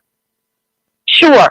What I would suggest they do, and to me, what's easiest is just if you go into your search engine and you just Google or whatever engine you use, U.S. Kids Golf Columbia, and that'll take you to all of the information that you need. And it has our contact information on there as well. And Bill, I think you alluded to something very important that is the mission of U.S. Kids Golf, is that, yes, we talk about the Lexi Thompsons and the Cameron Youngs and the Justin Thomases and the Colin Morikawas who played U.S. Kids Golf growing up. But that is just a small percentage of the kids who play in this organization. Its main mission is about families interacting and making memories on the golf course. And you are exactly right. When we have kids out on the golf course interacting with their families, it builds that positive bond. It builds that positive relationship. And we are so fortunate to be able to encourage that through the game of golf. And I've seen it firsthand, not only through my own son, but also through the kids that we've been playing with for the last 6 years. They learn life skills out there, and it's life skills that they will have forever. And it's not just about whether you won a tournament. It's about how you handle it if you lose, how you handle it if the shot doesn't go right. And those things don't just happen on the golf course. They happen in life, and that's why we are firm believers in this game. Get to play some great golf courses, and as you mentioned, you get started at an early age. And tell us a little bit about the ages. I know you and Teddy this year are working with the 8 and 9-year-old girls division, but so what age can people who are listening this morning get their children started with this? Great question. We start them as young as 5. And I have a teenager, and he knows this, so he will forgive me. I so enjoy seeing the little ones because they are so fascinating. So 5 years old, you say, I agree with you on fascinating. Now, for those wondering, real quick, 9, 18 holes, give a little background on if you sign your child up, what you're playing. I played in a couple, I was probably in high school, a little bit different. But when you sign up for this, what exactly is the format? Is it 9 holes? Is it 18 holes? What would they be getting into?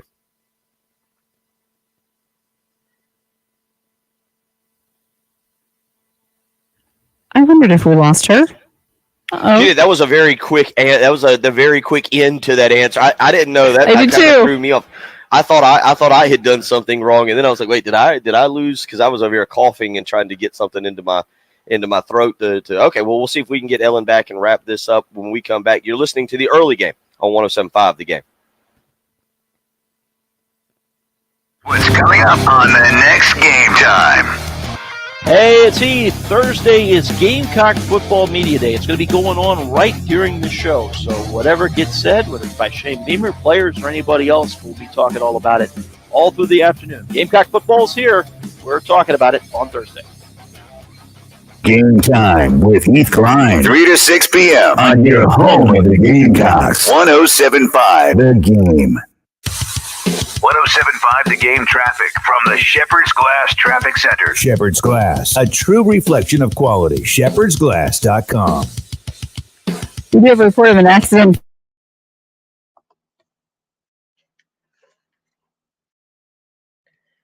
Yeah, I wasn't sure what happened there. All of a sudden, the answer just ended, and I was over here coughing, and I was like, oh, okay, I guess I got to get back on the mic real quick. I got a little catch in my throat.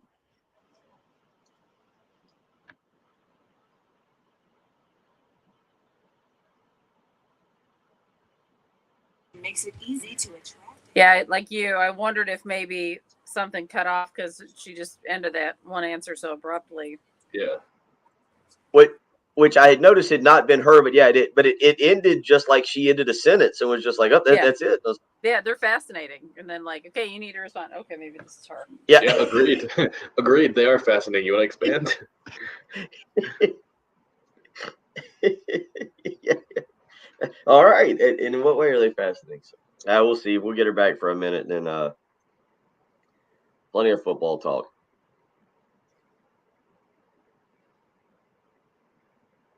Plenty of football talk. Kirby Smart has been at Georgia for 6 years. I don't know whether it feels longer or shorter.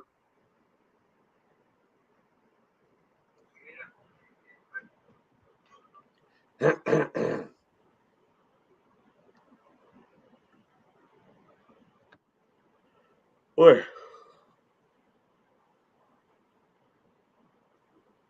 Wonder if I should put some icy hot on my ankles this morning to help loosen them up. Oh, Patrick, by the way, I texted with Tony Annan yesterday. He's out of town, but I forgot. This would have been a good week to have him on. We got the start of the Premier League Saturday morning. Yeah. Ellen's back. She's very, very apologetic. She said, I have no idea what happened. I said, that's okay. We just thought you were putting a lot of emphasis on how cute the little ones are. And, she's like, I'm so embarrassed, but thank you. So she's holding. Okay. She's awesome. Yeah. Oh, Patrick, would y'all want next week? If I can line it up, I got an email from Gary Stoken, who's the Peach Bowl president and CEO, to preview the Chick-fil-A kickoff game, Clemson, Georgia Tech. Sure. Do they have talking points or anything that he wants to get in? Preview Clemson, Georgia Tech, and provide the backstory of how Gary put together this matchup, importance of neutral site games in the college football playoff era, game day fan activities, and Dabo's return to the Chick-fil-A kickoff. I can forward you this. Okay. Yeah, that's cool. The importance of neutral site games. Ew.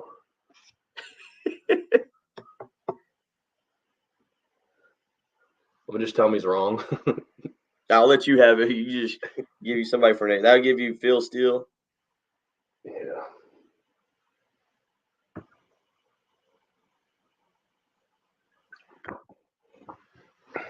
No, I'm gonna this weekend see if I can set up some guests from other SEC schools. Okay, we'll talk more tomorrow.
$7:51 on a Thursday morning, August the 4th.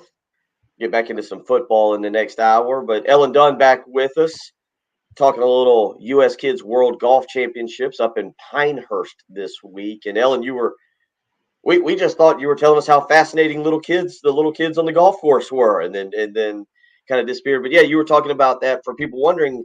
if you want to get started, you mentioned all the way down to the ages of 5 and how much fun it is to watch the younger kids as they get out there and start enjoying the game of golf.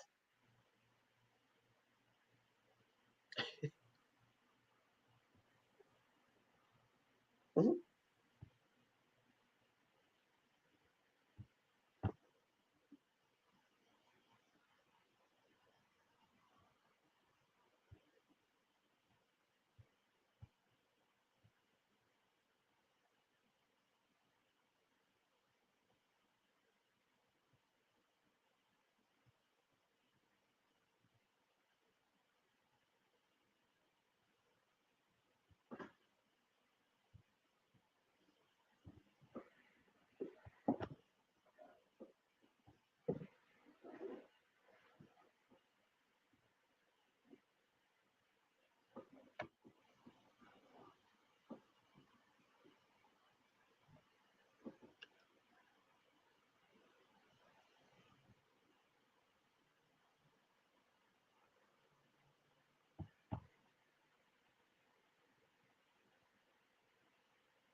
She's Ellen Dunn joining us from the U.S. World Golf Championships up in Pinehurst. You can check out the Columbia Tour taking place here in the, I guess, the Carolinas. The Columbia Tour, real quick, for those wondering, Ellen, the Columbia Tour in particular, what is the travel involved if you want to get your son or daughter involved for the fall season?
All important, as you mentioned, important life lessons, not just getting out and being able to play golf, but that's a great point of it. Just respect, not just for the game, but respect pretty much for, life in of itself, how you treat the golf course, how you treat your playing partners, how you treat your kind of your family members as well. There's a lot that goes into it. Ellen, we appreciate you joining us. Good luck this week to you and the family up there, and look forward to maybe discussing this a little bit more here later in the fall and see how the season's going.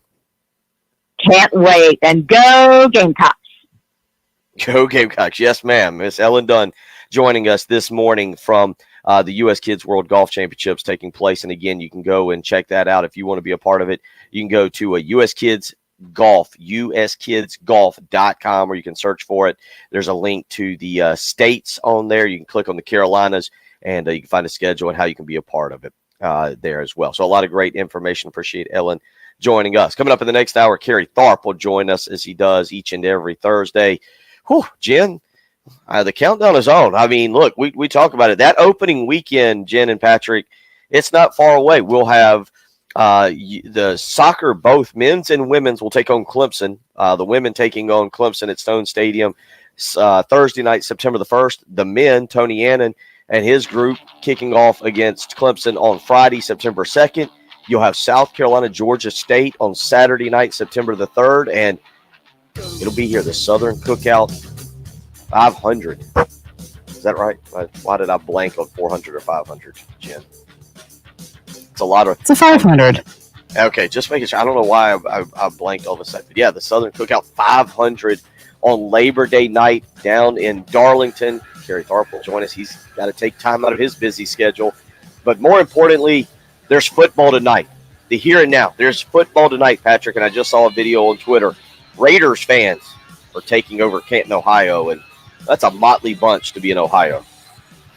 Are they though? I don't know. Is it the same Raiders fans? Who are Raiders fans? Are they Vegas residents? Are they Oakland people that stuck with them? I don't even know. It's a good question. We'll find out. It's the early game. Hour number 3 up next. 107.5 The Game.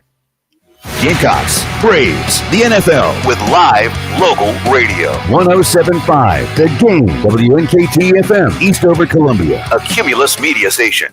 Hey, y'all, Jay Phillips here for my good friends at Dan's Fan City in Harbison. Ceiling fans don't sound like something you think about a lot because you don't really need to, but when you've got good ones, they work so well, keeping energy costs down and your comfort level up. All kinds of fans at Dan's Fan City, big to small and quiet, quality fans. They have accessories and light kits, fan blades, and more. Stop by and see them soon. Harbison Boulevard next to Total Wine, or call Dan's Fan City 781-FANS. You'll be glad you did. It's the Love Chevrolet countdown to Gamecock football. 30 days till kickoff. Others take full advantage of the market. We remain true to who we are. We never charge above MSRP or take advantage of you with add-ons. Love Chevy, I-26 at Harbison, and at lovechevy.com. Find new roads. The months of August and September, they can be some of the hottest months here in South Carolina. You want to make sure that heating and air unit is working properly. It's time to call AAA Heating and Air today, 803-677-1500. Get AAA Heating and Air out to your house to maintain and inspect your heating and air unit today. Don't come home after a long day of work to find that air conditioner is out and now you're stuck on a hot afternoon. Call AAA Heating and Air today, 803-677-1500. Tell them Bill Gunner sent you. AAA Air when you need us. AAA Heating and Air. What's for dinner? Burgers? Thanks. Avoiding foods due to fear of diarrhea, gas, bloating, stomach pain, or loose, oily stool? It may not be just stomach issues. It could be EPI, or exocrine pancreatic insufficiency. EPI can cause uncomfortable symptoms because it's a condition where the pancreas doesn't release enough digestive enzymes to break down food. But EPI can be managed. Use the symptom checker on identifyepi.com and talk to your doctor about your symptoms. That's identifyepi.com. Sponsored by AbbVie. Staples has everything for school at great prices. So this year you won't go back to school. You'll be ready to move forward and master 5th grade math. I can't do this. It's impossible. Not you, Dad, your daughter. Staples will help her move forward. Right. Right now, Staples one-subject notebooks are just 35 cents each. Plus, select backpacks are 50% off. Everything on your list at amazing prices. Staples, we're not going back. We're going forward to school. In-store only backpack offer ends 8/6. Notebook offer ends 8/27. Limit 30. Inflation sucks. We're all feeling it, which is why at Ruby Tuesday, we want to do something about it. Introducing our daily specials menu, a whole list of deals that don't suck. There's a deal every day to help you get more for your money. On Tuesdays at lunch, try a thick and juicy burger with fries for $5.99. On Wednesday nights, a half rack of fall-off-the-bone ribs is just $11.99. So come to your happy place, Ruby Tuesday, and start stretching your dollars now. See the deals at rubytuesday.com/daily specials. What we're talking about on 107.5 The Game. Sponsored by Love Chevrolet, your trusted family-owned dealership since 1961. Love Chevy, I-26 at Harbison, and at lovechevy.com. Find new roads. The early game with Bill Gunter. But we have a horse costume when we get in. I need somebody for the rear end. How about it, Bill? Come on over. He's the rear end of the show every morning. Patrick Perret. There's a 0% chance that I will have a full wedding. Yeah. I'm pulling for your. There's a 0% chance that will happen. The future Mrs. Perret to put her foot down and she can try. My feet are bigger. Guaranteed. And Jen Jensen. William Byron referring to Joey Logano, Jen, as a moron and an idiot. Yeah, standard. Vocabulary straight out of the Jen Jensen playbook right there when not happy with how something ends. On your home of the Gamecocks, 107.5 The Game.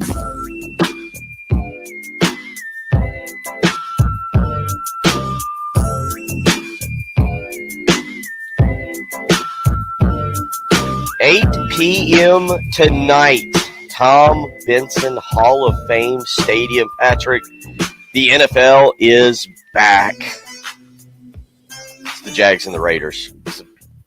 Something definitely. Now, Will you catch the opening kickoff? Will you go out of your way to have a small plate of food or a large plate of food just to catch the first series or two? Or is this if I make it to the television in time, I make it, and if not, I'll catch a few series here or there? What do you got here? What is the excitement for tonight's game? A game that unfortunately will not feature Trevor Lawrence or Derek Carr or most of the big name stars. Yeah, the excitement level is pretty minimal because of that. I mean, I will watch it because I like that first time that you see the NFL teams run out. You get to see the uniforms, just see everybody. Canton's cool-ish, but I'll probably watch 2 to 3 drives total, not each. If Derek Carr's out there, have you seen anything? I assume he's not playing. I'm like you. I'm under the assumption he is not playing, but I guess there has not been an official announcement on whether Carr is or is not playing. I just assume. I think I'm with you. We just assumed he is not going to be a part of this game. Yeah, I mean, I'd be interested to see Travon Walker if he's out there, but if no one is playing in this game that I care to see, then I will not hesitate to turn it off after I've seen each team do one drive. There you go. That's the kind of attitude we need. The Jaguars, for those of you wondering, this is according to Covers.com. The Jags opened as a 1.5 point favorite. The line has now shifted to the Raiders, who are now a 2.5 point favorite. The over-under, Patrick, we were talking about this at BetMGM. This is from BetMGM. The over-under is 30.5. What do you like here tonight? By the way, the numbers moved down. It opened at 32.5. It has moved down to 30.5. 30.5? That is correct. Over. 31 points? Over are you now? So if we get a 16-16 game, we win? Well, or a 17-13 game and you lose. 17-14. 17-14 and you win. There you go. That's going to be 17-14 Raiders with the points and the over. Okay, Covers.com is telling us to go the Jags money line and under 30.5. In case for those of you out there who are very invested in this kind of thing, I got to admit I have in the past. Might have laid a few dollars on a preseason game. That will not be the case tonight. The Jags and the Raiders, the Hall of Fame game. Jake Luton, I believe, Patrick, will be the starter for the Jacksonville Jaguars tonight. Again, Trevor Lawrence and Travis Etienne not playing tonight. You're right, as I'm kind of scanning, I was looking to see if Travon Walker will be out there. You would assume they would play him, right? You got to get – I'm a little surprised that with Doug Peterson – trying to, even if it's just one series, I'm a little surprised you're not seeing the Jags put Lawrence and Etienne out there just because you got a new coach. The incredible era that was, you might say era as an ERROR, that was Urban Meyer has come to a close. It is now Doug Peterson running that franchise there as the head coach. I am a little surprised, as you mentioned, that you cut back on your preseason games. You don't give Lawrence and Etienne just a few snaps out there tonight just to get their feet wet and get them back into playing football with Doug Peterson as head coach. Etienne I can understand because it's a running back, and you probably you want to keep him healthy after he got hurt last year and missed his rookie season. And maybe he doesn't need the extra reps. You just play him the last game, get him hit, comfortable, acclimated, and then he's good to go. But yeah, Lawrence struggled as a rookie. I mean, he had some flashes, but when you have a tough rookie season, all those expectations, and a new coach, and all new receivers, I would think you'd want as many opportunities to get live reps as possible. So even if it's 2 drives, or even if it's 1 drive, just get him out there, get him in front of fans, and kind of playing against real competition. I don't know. I don't see what the harm would have been in just throwing him out there for 1 drive. Even if you just want to have him hand the ball off and then throw it 1 time, just make sure he doesn't get hit. I don't know. I don't see what the damage would have been, but he's only going to get 2-3 games now, I guess. I mean, that's what it normally is anyway. So usually guys don't really play the 4th game. So I assume he'll play all 3 games that are left. It'll be just something because of his connection to the state, obviously to Clemson. It'll be something to continue to monitor with his development and what Doug Peterson is able to do with him. Obviously, Travis Etienne as well, getting him out there and getting him going for the Jags here in what will be his second year, but his first year on the field after the injury last year knocked him out of the season. So we'll keep an eye on that. Certainly we will get more into the Jags and the Raiders tomorrow. As far as the Raiders go, Patrick, Josh McDaniel now comes over to take over that organization. McDaniel's an interesting guy. We know that he's had some head coaching experience in the past, having been at Denver, went back and coached, obviously, with the Patriots and ran that offense. And do you give Josh McDaniel a lot of the credit for the development of Mac Jones last year and how he – look, Mac was better than I anticipated him being as a rookie. Yeah, I mean, some. I hold Josh McDaniels in pretty high regard because I've heard a lot of former players say that Josh McDaniels is the best preparer that they've ever worked with. Like, I've heard people say, I've never known what's coming at me more in a game than when I played for Josh McDaniels. He did an incredible job scouting and prepping everybody so that you knew exactly what you're about to face, and you'd see things that he would see things that nobody else would see. So I just think that he's a pretty incredible football mind, whether it's things that he's absorbed from Belichick or just in general being kind of a genius.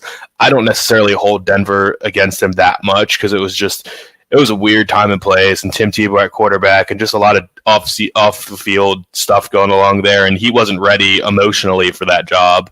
Hopefully he's matured a little bit and he's turned down a job. He turned down the Colts job a couple of years ago. So I think he really was patient and trying to pick out the right spot. And I guess he believes in Derek Carr. I guess he's all in on Derek Carr. Otherwise he wouldn't have taken this job, I would expect. That's why I was a little surprised he took it in the first place. But yeah, I'm kind of a McDaniels believer. That division's just so tough. That doesn't mean I think they're going to win the division or even make the playoffs because it's so brutal. But I think he'll do well there.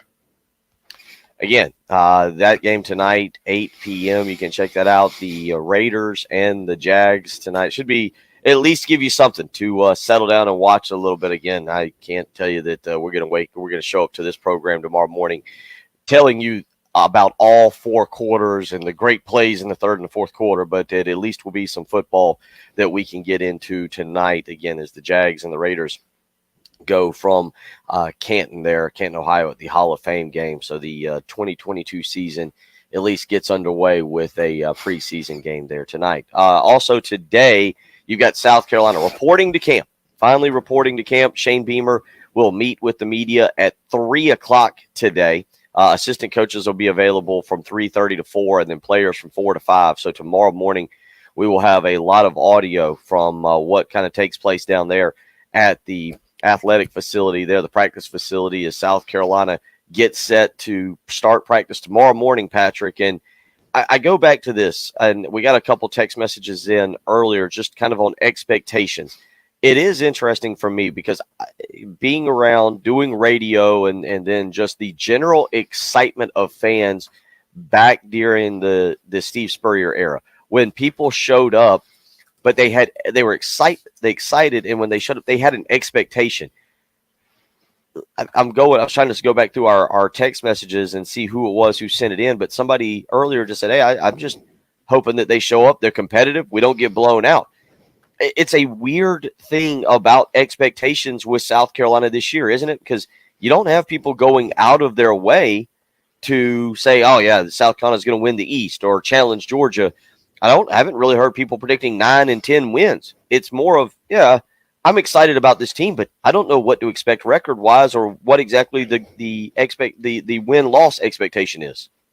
I do think the majority of people have been pretty tempered in their expectations, but that's just because Georgia's at such a different level right now. I mean, I think it was tough to think, hey, Clemson's on a down year, South Carolina's on an upward trajectory. You go into that game with some excitement, not much expectation, but some excitement, and then you get blanked, and that was kind of just a rough pill to swallow. And I don't know that the North Carolina game was enough to build up that confidence again. So I think it's just there's a couple games on there. You're nervous about Arkansas. You know Arkansas is a good team. Tennessee blew you out last year. So when you just start looking at the matchups and you say, okay, well, what's the most realistic? You can't give yourself – most South Carolina fans are willing to admit that they're probably not giving themselves a win against Georgia. Not that we know what Georgia's going to look like. They lost a lot. Tennessee – you're in similar positions, but Tennessee destroyed you last year, so you know you've got to play a good game, and things have to fall in your favor. You have to get a couple lucky bounces to beat them. I think the expectations more lie in just South Carolina fans penciling in wins against Missouri and things like that. I think we're pretty tempered in Kentucky and teams like that, but even just beating Missouri, who beat you last year, isn't a lock. So as far as 10-win predictions, I haven't seen much of those, but also I haven't seen many people saying, well, I just hope we make a bowl game. And the win total is 5.5. There's nobody that I've said, I hope we just cover the win total and make a bowl game. Oh, right. No, that's a good point. I mean, people are not like exactly calling in or saying, "Oh yeah, let's just go 6-6 and let's get to Birmingham or what's the other bowl in Tampa, the first one that they've talked about being the Gasparilla Bowl, Gasparilla, yeah, whatever it is now. But to your point, you're right. That is the interesting thing that we'll dig more into as we go through preseason camp. Obviously, the number one goal, Patrick, of this coming preseason camp is to stay healthy. You cannot, South Carolina, you cannot have the excitement and the buildup of kind of like they did last year, only to have like a Luke Doty type injury where then we're discussing Zeb Noland, or then we're playing the cat and mouse game of, is he healthy? Is he not healthy? Will he be back for the first game? No, he's not back. Oh, he is game? Okay, all right, no problem. Like, that's the one other thing that you talk about preseason. They've got to find a way to stay as healthy as possible here through preseason to get to that first game and be ready to rock and roll, especially with a team like Georgia State coming in that you and I and Jen and the listeners, we can kind of overlook because we don't have to go play the game. The football team cannot overlook Georgia State. They've got to be ready to go. Otherwise, Georgia State will come out and that thing will be terrifying in the fourth quarter. Yeah, no, Georgia State's a good program. I mean, they're consistently, 8-win team. I don't know what they've done the last couple of years, but I know the Jordan Strong year, they were pretty darn good. As far as depth and just staying healthy through training camp, preseason camp, yes. But is there any? I feel like that's kind of the biggest thing about this team that you feel fairly confident about. I mean, maybe you can't afford to lose Rattler, of course, but we were talking about running backs earlier, and if one guy couldn't play a game, you'd still feel good about your ability. Like if Christian Beal Smith couldn't go week one, you'd say, all right, that's fine. We got Marshawn Lloyd, Juju McDowell, we got options still. We'll be all right. If one receiver went down, like Josh Vann was your clear-cut number one last year, but if Josh Vann was hurt and was going to miss the first game, you'd say, or the first 2 weeks or whatever, you'd still say, all right, well, that's fine. Look, it's going to be the Juice Wells show. We're going to throw to the tight ends, yada, yada. You can't lose Jaheim Bell probably or Stogner. That would really hurt. But the offensive line, if one guy went down, you'd say, whatever, next man up. They weren't good last year anyway. Like, I do feel like that's usually the biggest thing is just get through camp without any injuries. But I feel like this team, if anything, like depth is kind of the calling card at this point. We'll continue talking about that, get into a little bit of depth talk, and continue our college football discussion as the Gamecocks report to camp today. Certainly something to get excited about tomorrow morning. They will be putting the pads on about this time, starting to head out to the practice field as they will get going bright and early tomorrow morning at 9 a.m. So we will have you covered right here on 107.5 The Game. Also, do want to give a shout-out as we wrap up the summer to the 12 and under softball team from Saluda that won the Dixie Youth World Series in Louisiana.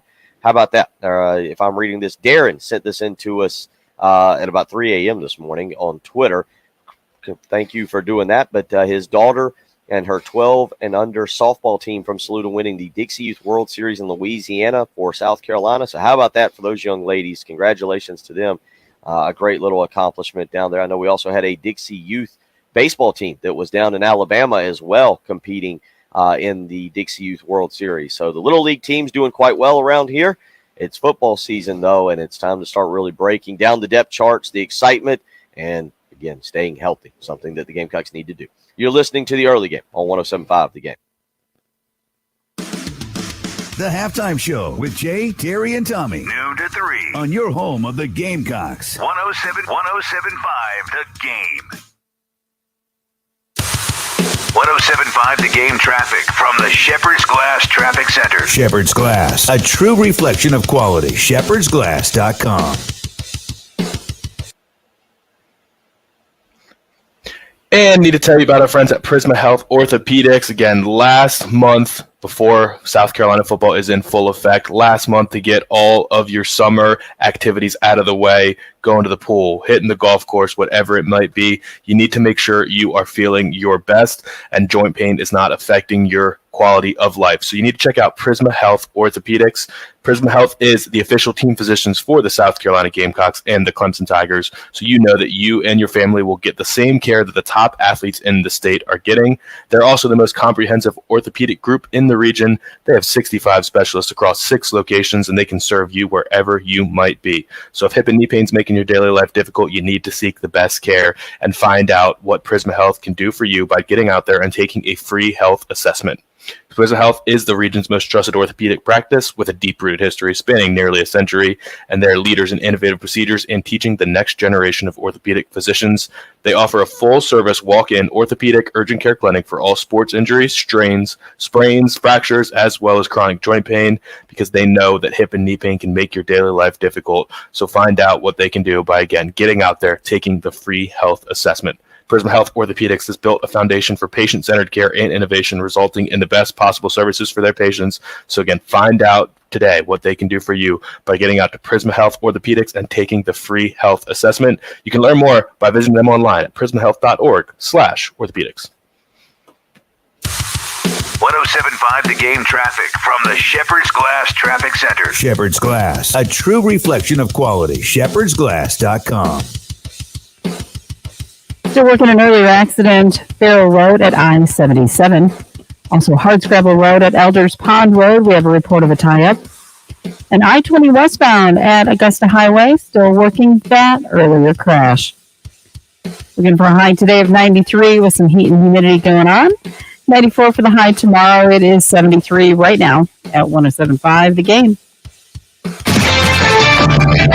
This is JR with the CBS Sports Minute, sponsored by Indeed. Attract, interview, and hire at Indeed.com/credit. When did the most exciting thing about golf become the lawsuits? Live Golf players are suing the PGA for giving them the boot. I thought golf was a gentleman's game. The PGA versus Live has turned into an episode of Judge Judy. Call your grandma, heat up a TV dinner. This episode is about to get interesting. I'm JR. CBS Sports Minute.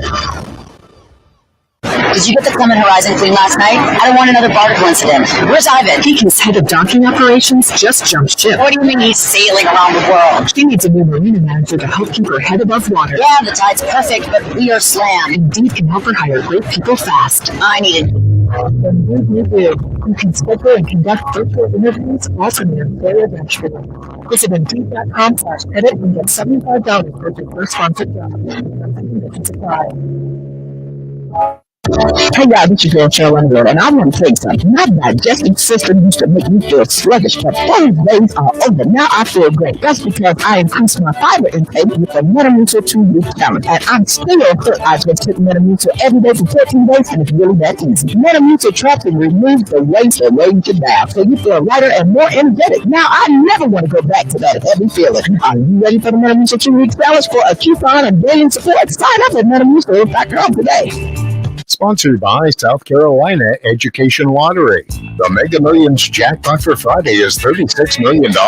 Be sure to stop by your local South Carolina Education Lottery retailer and get your ticket today. CSCEducationLottery.com for jackpot odds in a store near you. Hey, y'all, Jay Phillips here from my good friends at Dan's Van City in Harbison. Ceiling fans don't sound like something you think about a lot because you don't really need to, but when you've got good ones, they work so well, keeping energy costs down and your comfort level up. All kinds of fans at Dan's Fan City, big to small and quiet. Quality fans. They have accessories and light kits, fan blades, and more. Stop by and see them soon. Harbison Boulevard next to Total Wine, or call Dan's Fan City 781-FANS.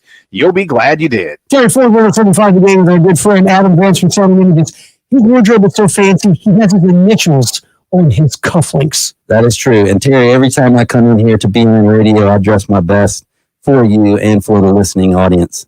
Very important to look good for the radio audience, Adam Vance. Yes, that's very important. You do more at Southern Images than just set up fancy Southern imaging for events. You guys also do a lot of stuff for businesses. We are a commercial audiovisual installation company. And what does that mean? That means that we can come into your place of business. We can help you assess what you have, what you need, where you want to go. We're really big on video conferencing systems. BYOD, as they say, bring your own device, connect wirelessly, connect with ease without requiring a teenager, as we always joke about us Generation Extras. And how does someone get a hold of Adam Vance and Sound and Images? Please go to soundandimages.net or call 803-791-3925. Broadcasting live from the Herndon Chevrolet Studios. This is 1075 The Game. Stop by or shop online today and see why Herndon Chevrolet makes you smile. The early game. Bill Gunter, Patrick Perret, and Jen Jensen. On your home with the Gamecocks. 1075 The Game.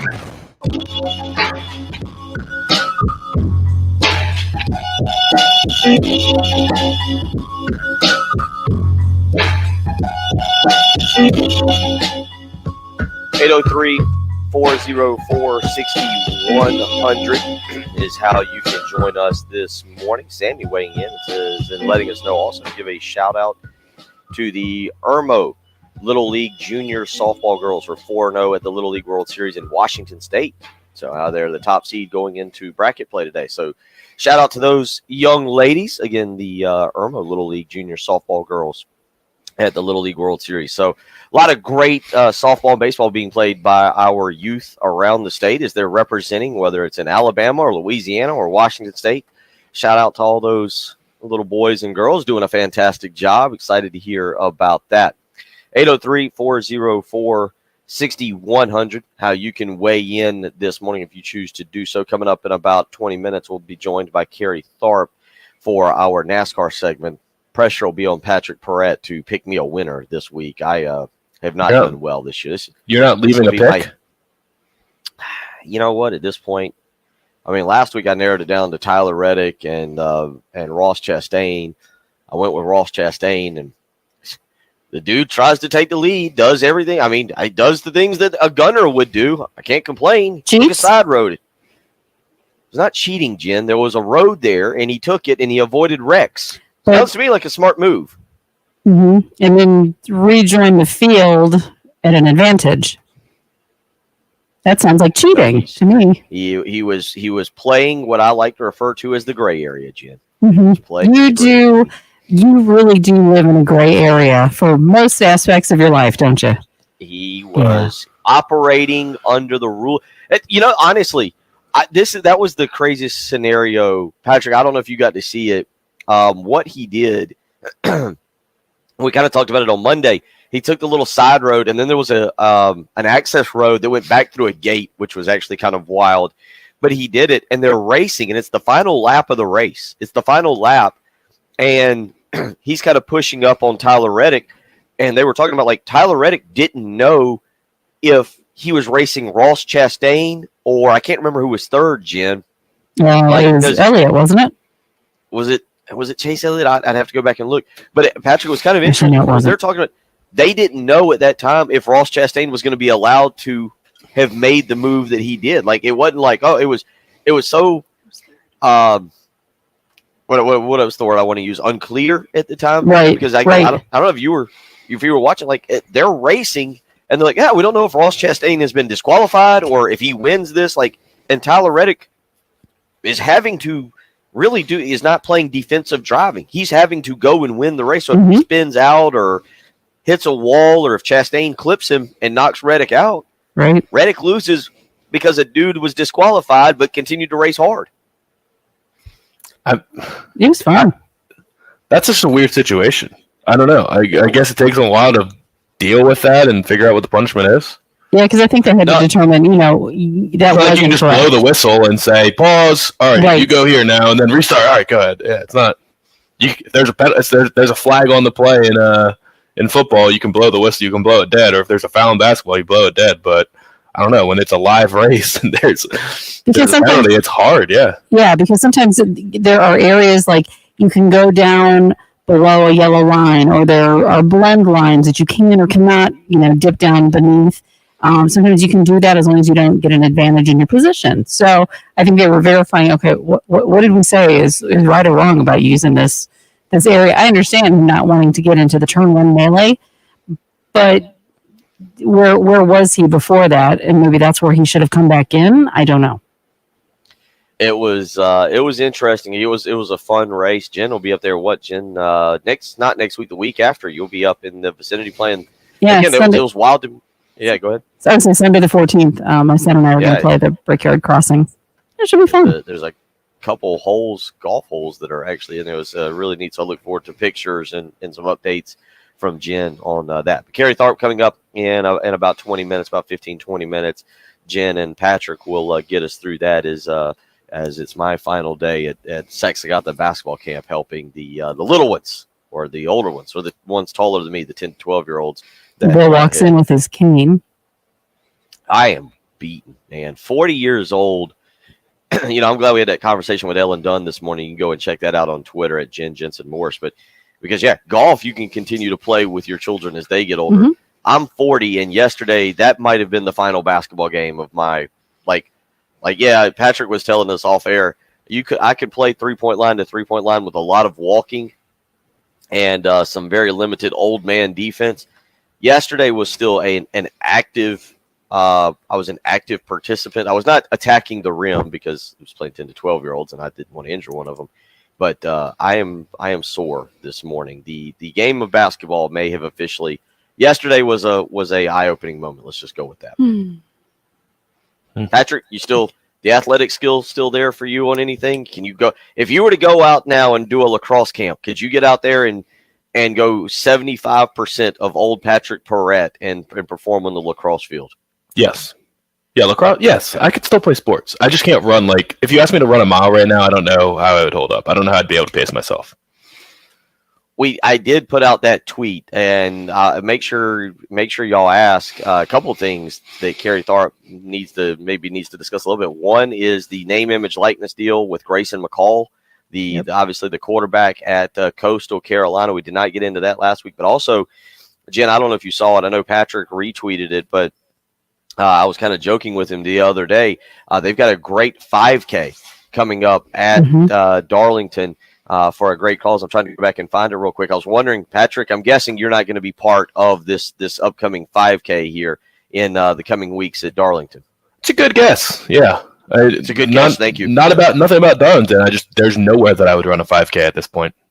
It won't happen. Yes. So, yeah. I'd walk it, but not run it. I think I could walk a 5K, but also that's I feel like I would be shamed into running it. It is at the Darlington Raceway. It's in memory of Florence Police Officer Sergeant Terrence Caraway. It'll be Thursday, September 1st at 6:30. You can go to Darlington at Too Tough to Tame, which is the Darlington Raceway Twitter account to check it out. Pretty cool event. It'll be a 5K under the lights. Proceeds will benefit the Terrence Caraway Foundation. Again, a 5K there, and that'll be really neat. So a lot of things to catch up with Kerry Tharp there in a few minutes. Come back, though. We'll finish up at least today's discussion on South Carolina as they report to camp. We'll get into that, cover a few other things, and then Kerry Tharp here in about 15 minutes. You're listening to Bill Gunner, Patrick Perrette, and Jen Jensen. It's the early game on 107.5 The Game. The year was 2007. The Colts won the Super Bowl. They're all here to see the Colts of Indianapolis win Super Bowl 41. The Red Sox captured the World Series. Game over, series over, and the Red Sox are world champs again. And on November 12th, 2007, 107.5 The Game went on the air. We're going to thank everybody involved with this. Brent Johnson, who's been magnificent. Our GM, Bill McElvey, who we cannot ask for more of. Engineer Ed Royce, who's worked his tail off to get all of this done. We are so excited to be a part of the Columbia sports community. And now we're going to celebrate our 15th anniversary with you, because without you, there is no us. Our 15th anniversary celebration on 107.5 The Game is sponsored by Lexington Orthopedics and Sports Medicine, getting you better sooner. You're home with the Gamecocks. 107.5 The Game. 107.5 The Game traffic from the Shepherd's Glass Traffic Center. Shepherd's Glass, a true reflection of quality. ShepherdsGlass.com. Few things out there on the highways to remind you about. I-77 northbound at Forest Drive. There was a report of some people walking along the highway. So just be cautious.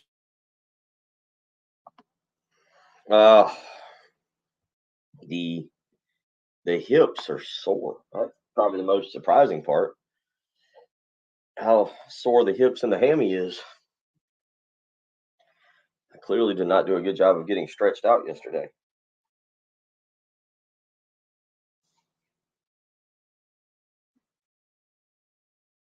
Mm.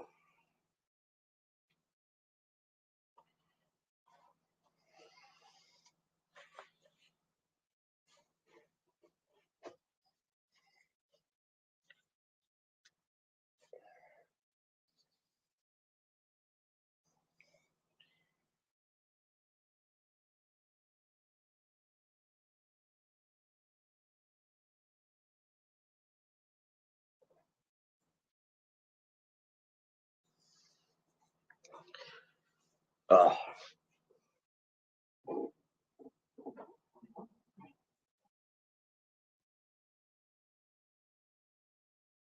Just a few minutes. Let me do one more second and we're out. One more second and we're off.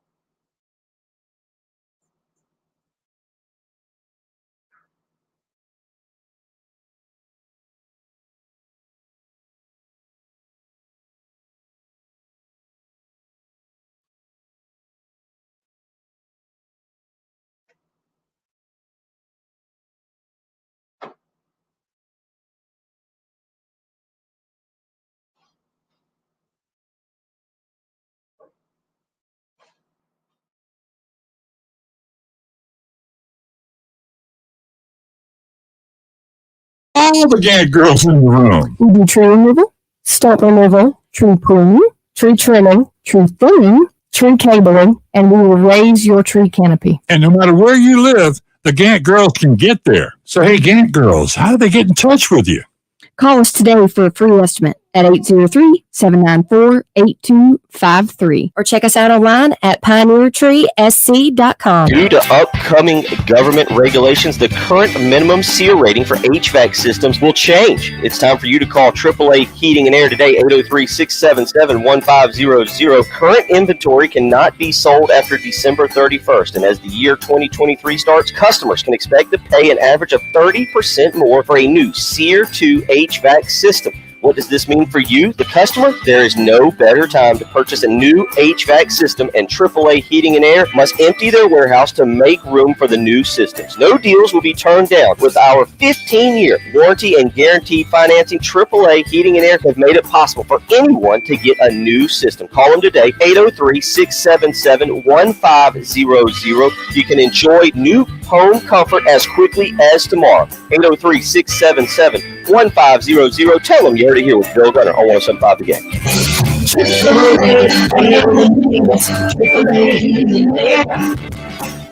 I'm here with Jacob Crowder, known to our listeners as the Mortgage Guru. We're hearing about mortgage rates right now. Jacob, what's the market telling you? Now more than ever, it's important to know your mortgage banker. When working in a volatile market, it's important to be well informed and have the ability to move quickly. Working with a local bank gives you access to bank products and superior service. Here at First Palmetto, we have your best interest at heart and have the ability to get the job done. Call me today, 803-719-1005, or email me at jcrowder@firstpalmetto.com. That's good stuff, Jacob. Tell me more. We are still seeing a competitive purchase market. Having a strong pre-qualification from a local bank goes a long way with a tight market. With housing supply...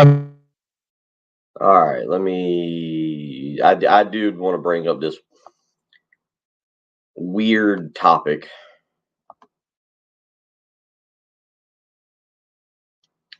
The weird Sir Big Spur.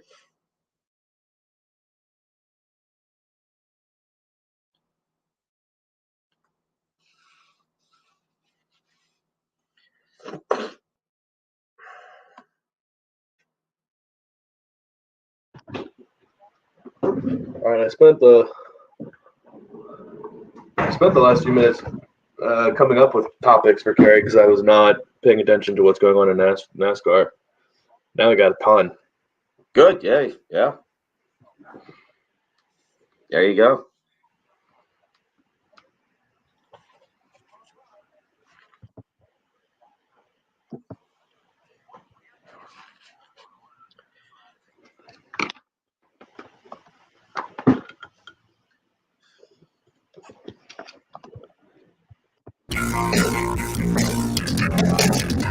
Well, it wouldn't be fall camp without a little bit of controversy, Jen and Patrick. It just wouldn't be.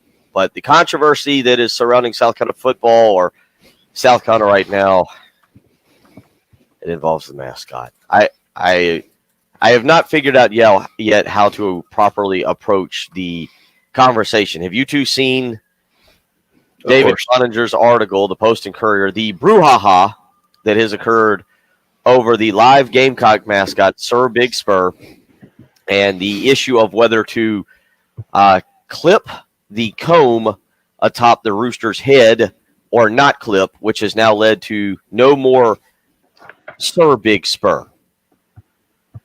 You can't see it, but I'm gritting my teeth and my fingers. Your talons are stressed and clawed right now. Yes. So, have we seen the article out recently on the thoughts? We'll start with you, Jen, on Sir Big Spur and the live Gamecock mascot at sporting events. So the owner did not renew the trademark of the name Sir Big Spur. And apparently this must have been by design because they're saying a new name is going to be revealed for the first game. Yeah. So I don't know, but what else could you name there? It honestly could be Big Spur or the Big Spur. Please don't tell me it has to do with it being a Sir. Yeah, I love Sir Big Spur. You too. Like, I'm bummed that they're going to be changing the name because Sir Big Spur is a great name, and the reason they're changing it is because the new owners will not clip the what's it called, the comb. Clip the comb. Yeah, the new owners will not clip the comb, and the old owners are like, well, Sir Big Spur has a clipped comb, so if you're not going to clip his comb, then we're not going to let you name him Sir Big Spur. I'm fully with the new owners. There's no need to clip his comb because, one, it helps him stay warm or stay cool in the heat. I don't understand the science behind that, but apparently it does. Right. And if you look at pictures of Gamecocks, the first owners were like, hey, we clipped his comb because that looks more like the South Carolina Gamecock mascot. There's so many inconsistencies on whether or not particular Gamecock mascots have combs or not. Cocky's got a comb. Right. Yeah. So I'm fully aboard the new owners. Whoever the first owners are, if you're not going to let them name him Sir Big Spur because they won't clip his comb, first of all, he doesn't want his comb clipped. That's a good point. So why is that the problem? I don't get it. I'm all aboard new owners. The Gamecock to get his personal opinion, but I'm with you on that. Well, I'm pretty sure he doesn't want his skin cut off. Yeah, that does. Yeah. Does it? I'm look. As does it hurt? Probably.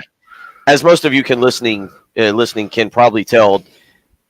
Well, Jen, you grew up on a farm. You of the three of us, it was a farm, right?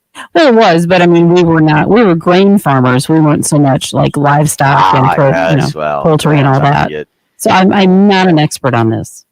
Okay, well, Jen would be okay. Fine. The three of us are not qualified to discuss whether or not roosters or Gamecocks and what exactly because I'm guessing the comb grows back. I don't know. Oh yeah, it's a brilliant discussion on this radio. Separately though, first of all, it does. They said it helps regulate body temperature. So why would you want to not allow the Gamecock to regulate its body temperature? And two, yeah, I think it looks better with the comb. Agreed. I agree. I think the comb looks good. So whoever these first owners are, fundamentally disagree with them at pretty much every level of this discussion. So there you go. I did not. There are times I'm prepared for a segment. There's times I'm not. I was not prepared for Patrick's passion in this segment. I don't know. I'm with you. No, I'm with you. But again, as a person, why do we want to be cruel to the animal to make it look worse? I don't get it. Mm-hmm. It looks better with the comb. The comb is intimidating. The comb is cool. I like the comb. I'm pro comb. I stand with Patrick Perret on this, Jen. I stand with Patrick. I agree, but I can't. Yeah. Now I'm really curious. What is the name going to be? Just name it Big Spur. How about Mr. Big Spur? I think they should go like Monsieur Big Spur or like Senior Big Spur. Senior, yes, I like Senior Big Spur. Why not? I mean, literally, you just can't use those three words in that order. Ma'am Big Spur? Huh? Ma'am Big Spur? They could be. Yes. Madame Big Spur. Madam Big Spur. Madam Big Spur. Yeah, whatever you want to go with. I can't answer that because I don't know the gender. I thought a rooster was a male. Oh, yeah. I guess I didn't really think about that. Once again, brilliant discussion by us three here. We're all fired up. Chickens, hens, roosters, ducks, turkeys. They're all birds. I don't know. Right. I can't figure it all out. We've got you covered here. We cover a lot of topics, and we have definitely hit that one here. You're listening to the early game. I'll be back tomorrow, not for any more of this discussion, but we'll get into fall camp tomorrow. You're listening to Bill Gunner, Patrick Pratt, and Jen Jensen. They'll carry you home. Kerry Tharp's up next. It's the early game on 107.5 The Game. It is what's coming up on the next Extra Point. Hey guys, Jason Fowler here from the Extra Point, and coming up on the Thursday edition of the Extra Point, the players report for practice today. We'll have plenty. What a discussion. What a discussion. All right, everybody. I will lose my Gamecock fandom if they do I that. will see you back in studio tomorrow. Back, no more camp, so back to studio for me. Y'all have a great day.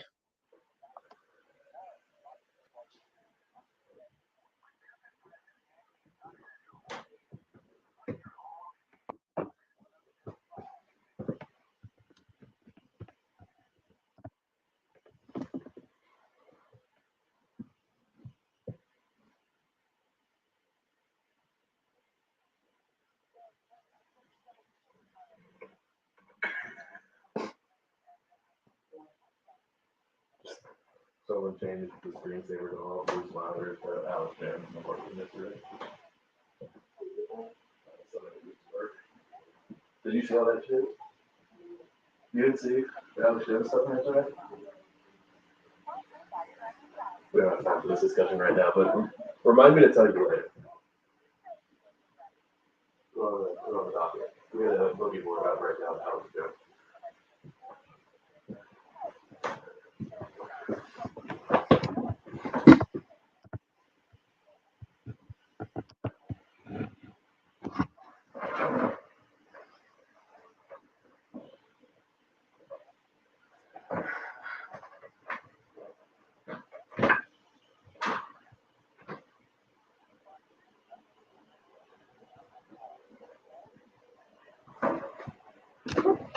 Of a Mid-State roofing system are tops in the industry, especially commercial and industrial roofing systems.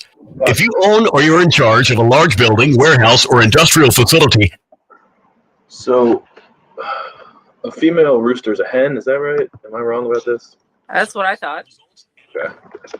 Yeah, because somebody said, Patrick, you didn't know that a rooster was a guy? No, I didn't really think about it. In the conversation, yeah, that's not the first thing we're thinking of. True. But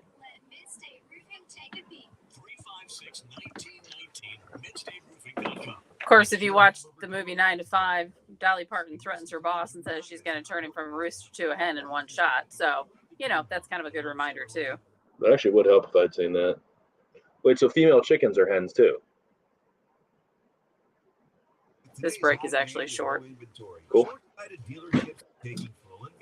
With ridiculous add-ons, upsells, and gotchas. Have they even been to a grocery store or gas station recently? At Love Chevy, we're not about to lose. Generations have charged by jacking up the price with add-ons and surprises. In person or online, let us show you the car, truck, or SUV that you actually want, not what you have to settle for. Stuff happens, things change. At Love Chevy, we're always proud to be your trusted, family-owned dealership since 1961. Love Chevrolet, South Carolina's #1 volume Chevy dealer. I-26 at Norbiton and at LoveChevy.com. Find new ways.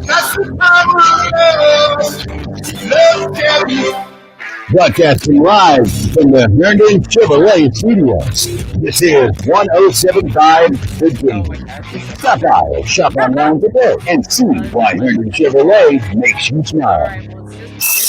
The early game. With Bill Gunter, Patrick Pratt, and Jen Jensen. Your home of the Gamecocks. The early game, 107.5 At the kids basketball camp, I think that's just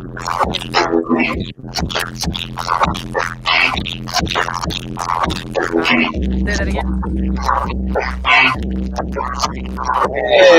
Exactly. What do you want to call it? We're wild. Wrapping up the Thursday edition of the early game. Patrick Barrett with you, Jen Jensen, Bill Gunter, finishing up his last day of basketball camp. You missed the last segment. We did discuss the Sir Big Spur situation. And it did. Alan texted and Patrick, you didn't know if Rooster was a male? No, I really wasn't thinking about it. I was just thinking the rooster was the animal and it could be a guy or a girl, but no, I get it now. I just don't think of that very often, but 803-404-6100. Last couple minutes of the program, and we're going to get out to the Love Chevrolet phone lines from Sir Big Spur to Sir Kerry Tharp, Darlington Raceway President, former Sports Information Director at South Carolina. Good morning, Kerry. How you doing? Hey, I'm doing great. It's good to be on, and good to have the A-team here with me today. Absolutely. That's right. Wait, Jen, did Bill leave you a pick, by the way? He did not. Okay. Okay.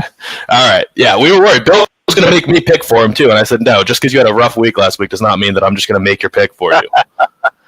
I got you. Kerry, less than a month away at this point, or exactly a month away at this point, I guess, because it is the 4th. So how's preparation going right now? A month away from the Southern 500. Well, it's going very well, Patrick. We've got a lot of things going on, a lot of different events. In fact, I'm almost at Myrtle Beach right now this morning. We've got an event over here with the governor and the South Carolina Department of Public Safety to announce a partnership with that agency, and also to talk up our upcoming Labor Day weekend event. But we're extremely busy getting the property ready. Selling as many tickets as we possibly can, lining up all the fan experience, just really, really hunkered down. And as you said, we're about 30 days out. So every single day is important. And our entire team is focused on this race weekend coming up. Yeah, and so you're on the way to Myrtle Beach right there. We didn't get to talk to you about it last week. We forgot, but exactly. NIL deal with Grayson McCall, Coastal Carolina quarterback, Kerry. How did that come to fruition? And just what are your thoughts on that? We feel like Grayson McCall's a perfect sort of face of Darlington. He's got the mullet and everything going, and Coastal Carolina's a fun program. I think he's a great ambassador. Yep. Well, he really is, and we were approached by his representatives back in early June, and they said that that Grayson had an interest in partnering with Darlington. And, obviously this was brand new territory for us. None of the NASCAR tracks had ever done anything like this. And so we decided to test the waters and see what's happening. So we entered into an agreement with them. It's actually a 6-month agreement. And we had him at Darlington last Wednesday for about 2 hours. Doing a production shoot.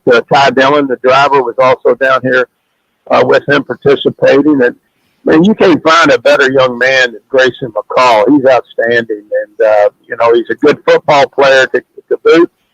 He's led Coastal to 2 fantastic seasons, some national prominence. He's a high-profile quarterback. I think he's rated on the top 4 or 5 quarterbacks in the country. And he does have that persona, I think, that fits Darlington. He's born and raised in the Carolinas. He'd actually cut his mullet during the offseason. I asked him last week, I said, when are you going to get the mullet back? He said, don't worry, I'm working on it. It'll take me about a month. Oh, wow. And so, he should have the mullet in all of its splendor probably about the time the season opens. But, we thought we would try something different.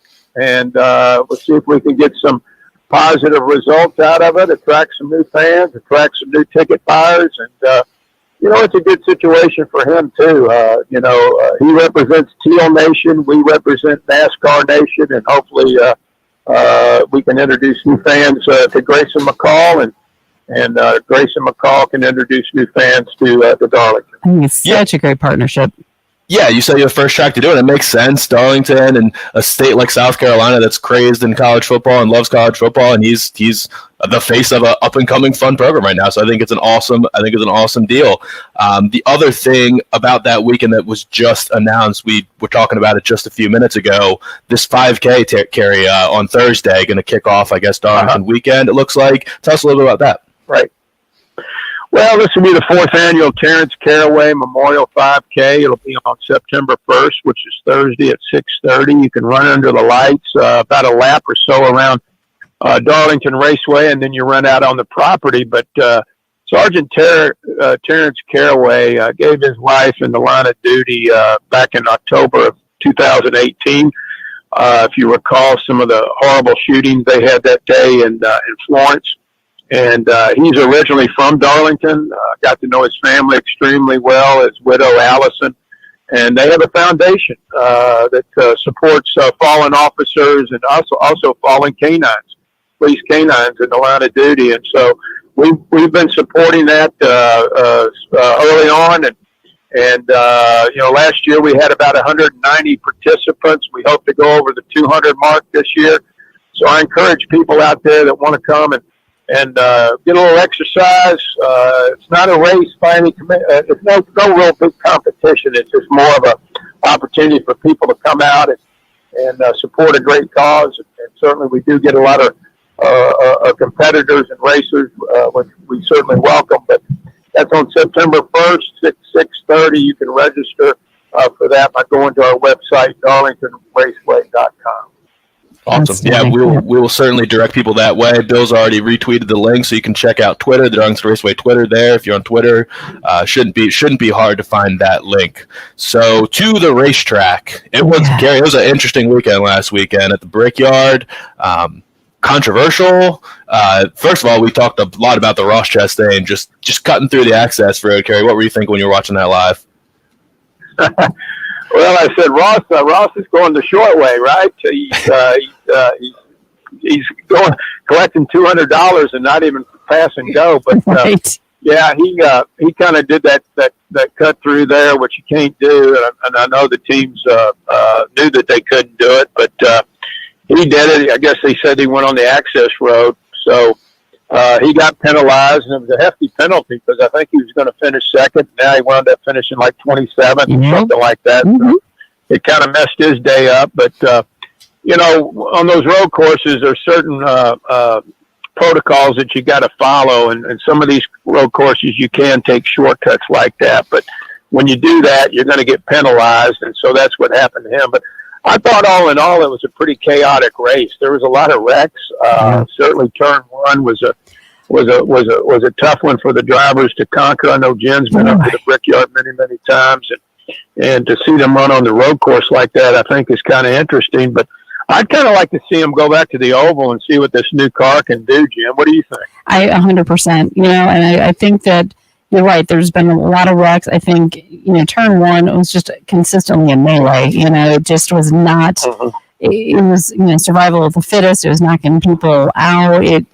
I don't know. I'm with you. I would love to see the new car on the oval, and I hope that they entertain that. I love the thought of, making this a multi-discipline racing weekend with the IndyCars on there, and then NASCAR as well. I think that's really cool. But I think they can still do that with the oval. So I kind of hope that they reconsider the oval for next year. Yep. Yeah, I do too. I certainly do too. And I think there's a lot of discussion around that as well. That's good. Yeah, I was reading about that sort of controversy. A lot of drivers like Denny Hamlin were tweeting about bring back the oval, and it looks like they're looking into all sorts of options, like rotating the oval in the road course even. But are you guys both in favor? You're at the Brickyard, just run the oval. Yeah, I still like the oval. Yeah, sounds like that's what most people are on board with. So I'm sure that will be discussed again as it comes up, because it was big news. I mean, it made it onto my timeline, and it's usually big news in NASCAR if it's making it onto my timeline on the middle of a weekend. So yeah, so we're in Michigan this weekend, Kerry. I was reading about like sort of the biggest storylines. Kurt Busch hurt again, so Ty Gibbs, 19 years old, phenom, third race going to be this weekend. That's what I was going to ask. How's he doing? Yeah, Kurt Busch is going to miss his third straight race. He's still not fully recovered from his concussion, and so that leads me to believe that it must have been a pretty, significant blow that he incurred. And I know that NASCAR takes that very seriously, and certainly Kurt Busch and his medical team takes that very seriously as well. So hopefully he can get cleared for next week at Richmond. But Ty Gibbs is an up and comer. In the sport. He's already run about 5 races in the Xfinity Series, the Grand grandson of Coach Joe Gibbs, and he'll do a good job up there for them. And actually, he's done a pretty good job filling in for Kurt the last couple of weeks. I think he's got a couple of top 20 finishes, and really doesn't have much experience at all in this new car. So No, you got to hand it to him. He stepped in and really shown well. Yep, 100%. Yep.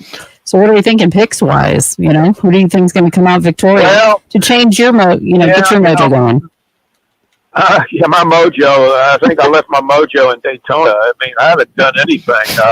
But I'm going to go with a guy who I'm going to go ride him. I think I picked him last week, and he had a pretty good car, and he got caught up in some wrecks. But, this guy needs to get a win to securely get his place into the playoffs. So I'm going to go with Ryan Blaney to win on Sunday at Mickey. I think that's a good pick. I really do. He was kind of in my top picks. I'm kind of I struggle every week, but I'm going to try Kyle Larson for this week and see how he does for me. I know Kevin Harvick up there before, I believe. Yeah, I think so. And I know Kevin Harvick has performed well up at this track. Obviously, he's not had a great season this season, so I'm thinking I could say Kurt Busch for Bill, but that would be harsh. So he wouldn't know anybody. He would exactly. We should give Bill Kurt Busch. There you go. So I'm thinking Kurt Busch, and that way he gets Ty Gibbs. Ty Gibbs, perfect. That's what I was going to pick for him if I had to pick, just because he's 19 and I love Joe Gibbs. There you go. Yep. All right, appreciate it, Kerry. Can't wait to talk to you next week. We'll see how this weekend goes. Thanks for joining us. Sounds good. Thank you, guys. Thank you. Kerry Tharp, Darlington Raceway president. That's it. Bill will be back tomorrow. Everybody have a great day. It's the other game, 107.5 The Game. The home of the Gamecocks. 107.5 The Game. WNKT FM, Eastover, Columbia. A Cumulus media station. At the buzzer. All right. Yeah, I had a full plate of things. When I forgot Bill was leaving, I was like, oh shoot, let me do some NASCAR prep real quick. So they did great. We had plenty to talk about, Kerry. Oh yeah. And Yep. Kerry's so awesome anyway. Yep. So All right. Anyway. All right, good to talk to you. Good to see everybody. All right. Almost Friday. Almost Friday.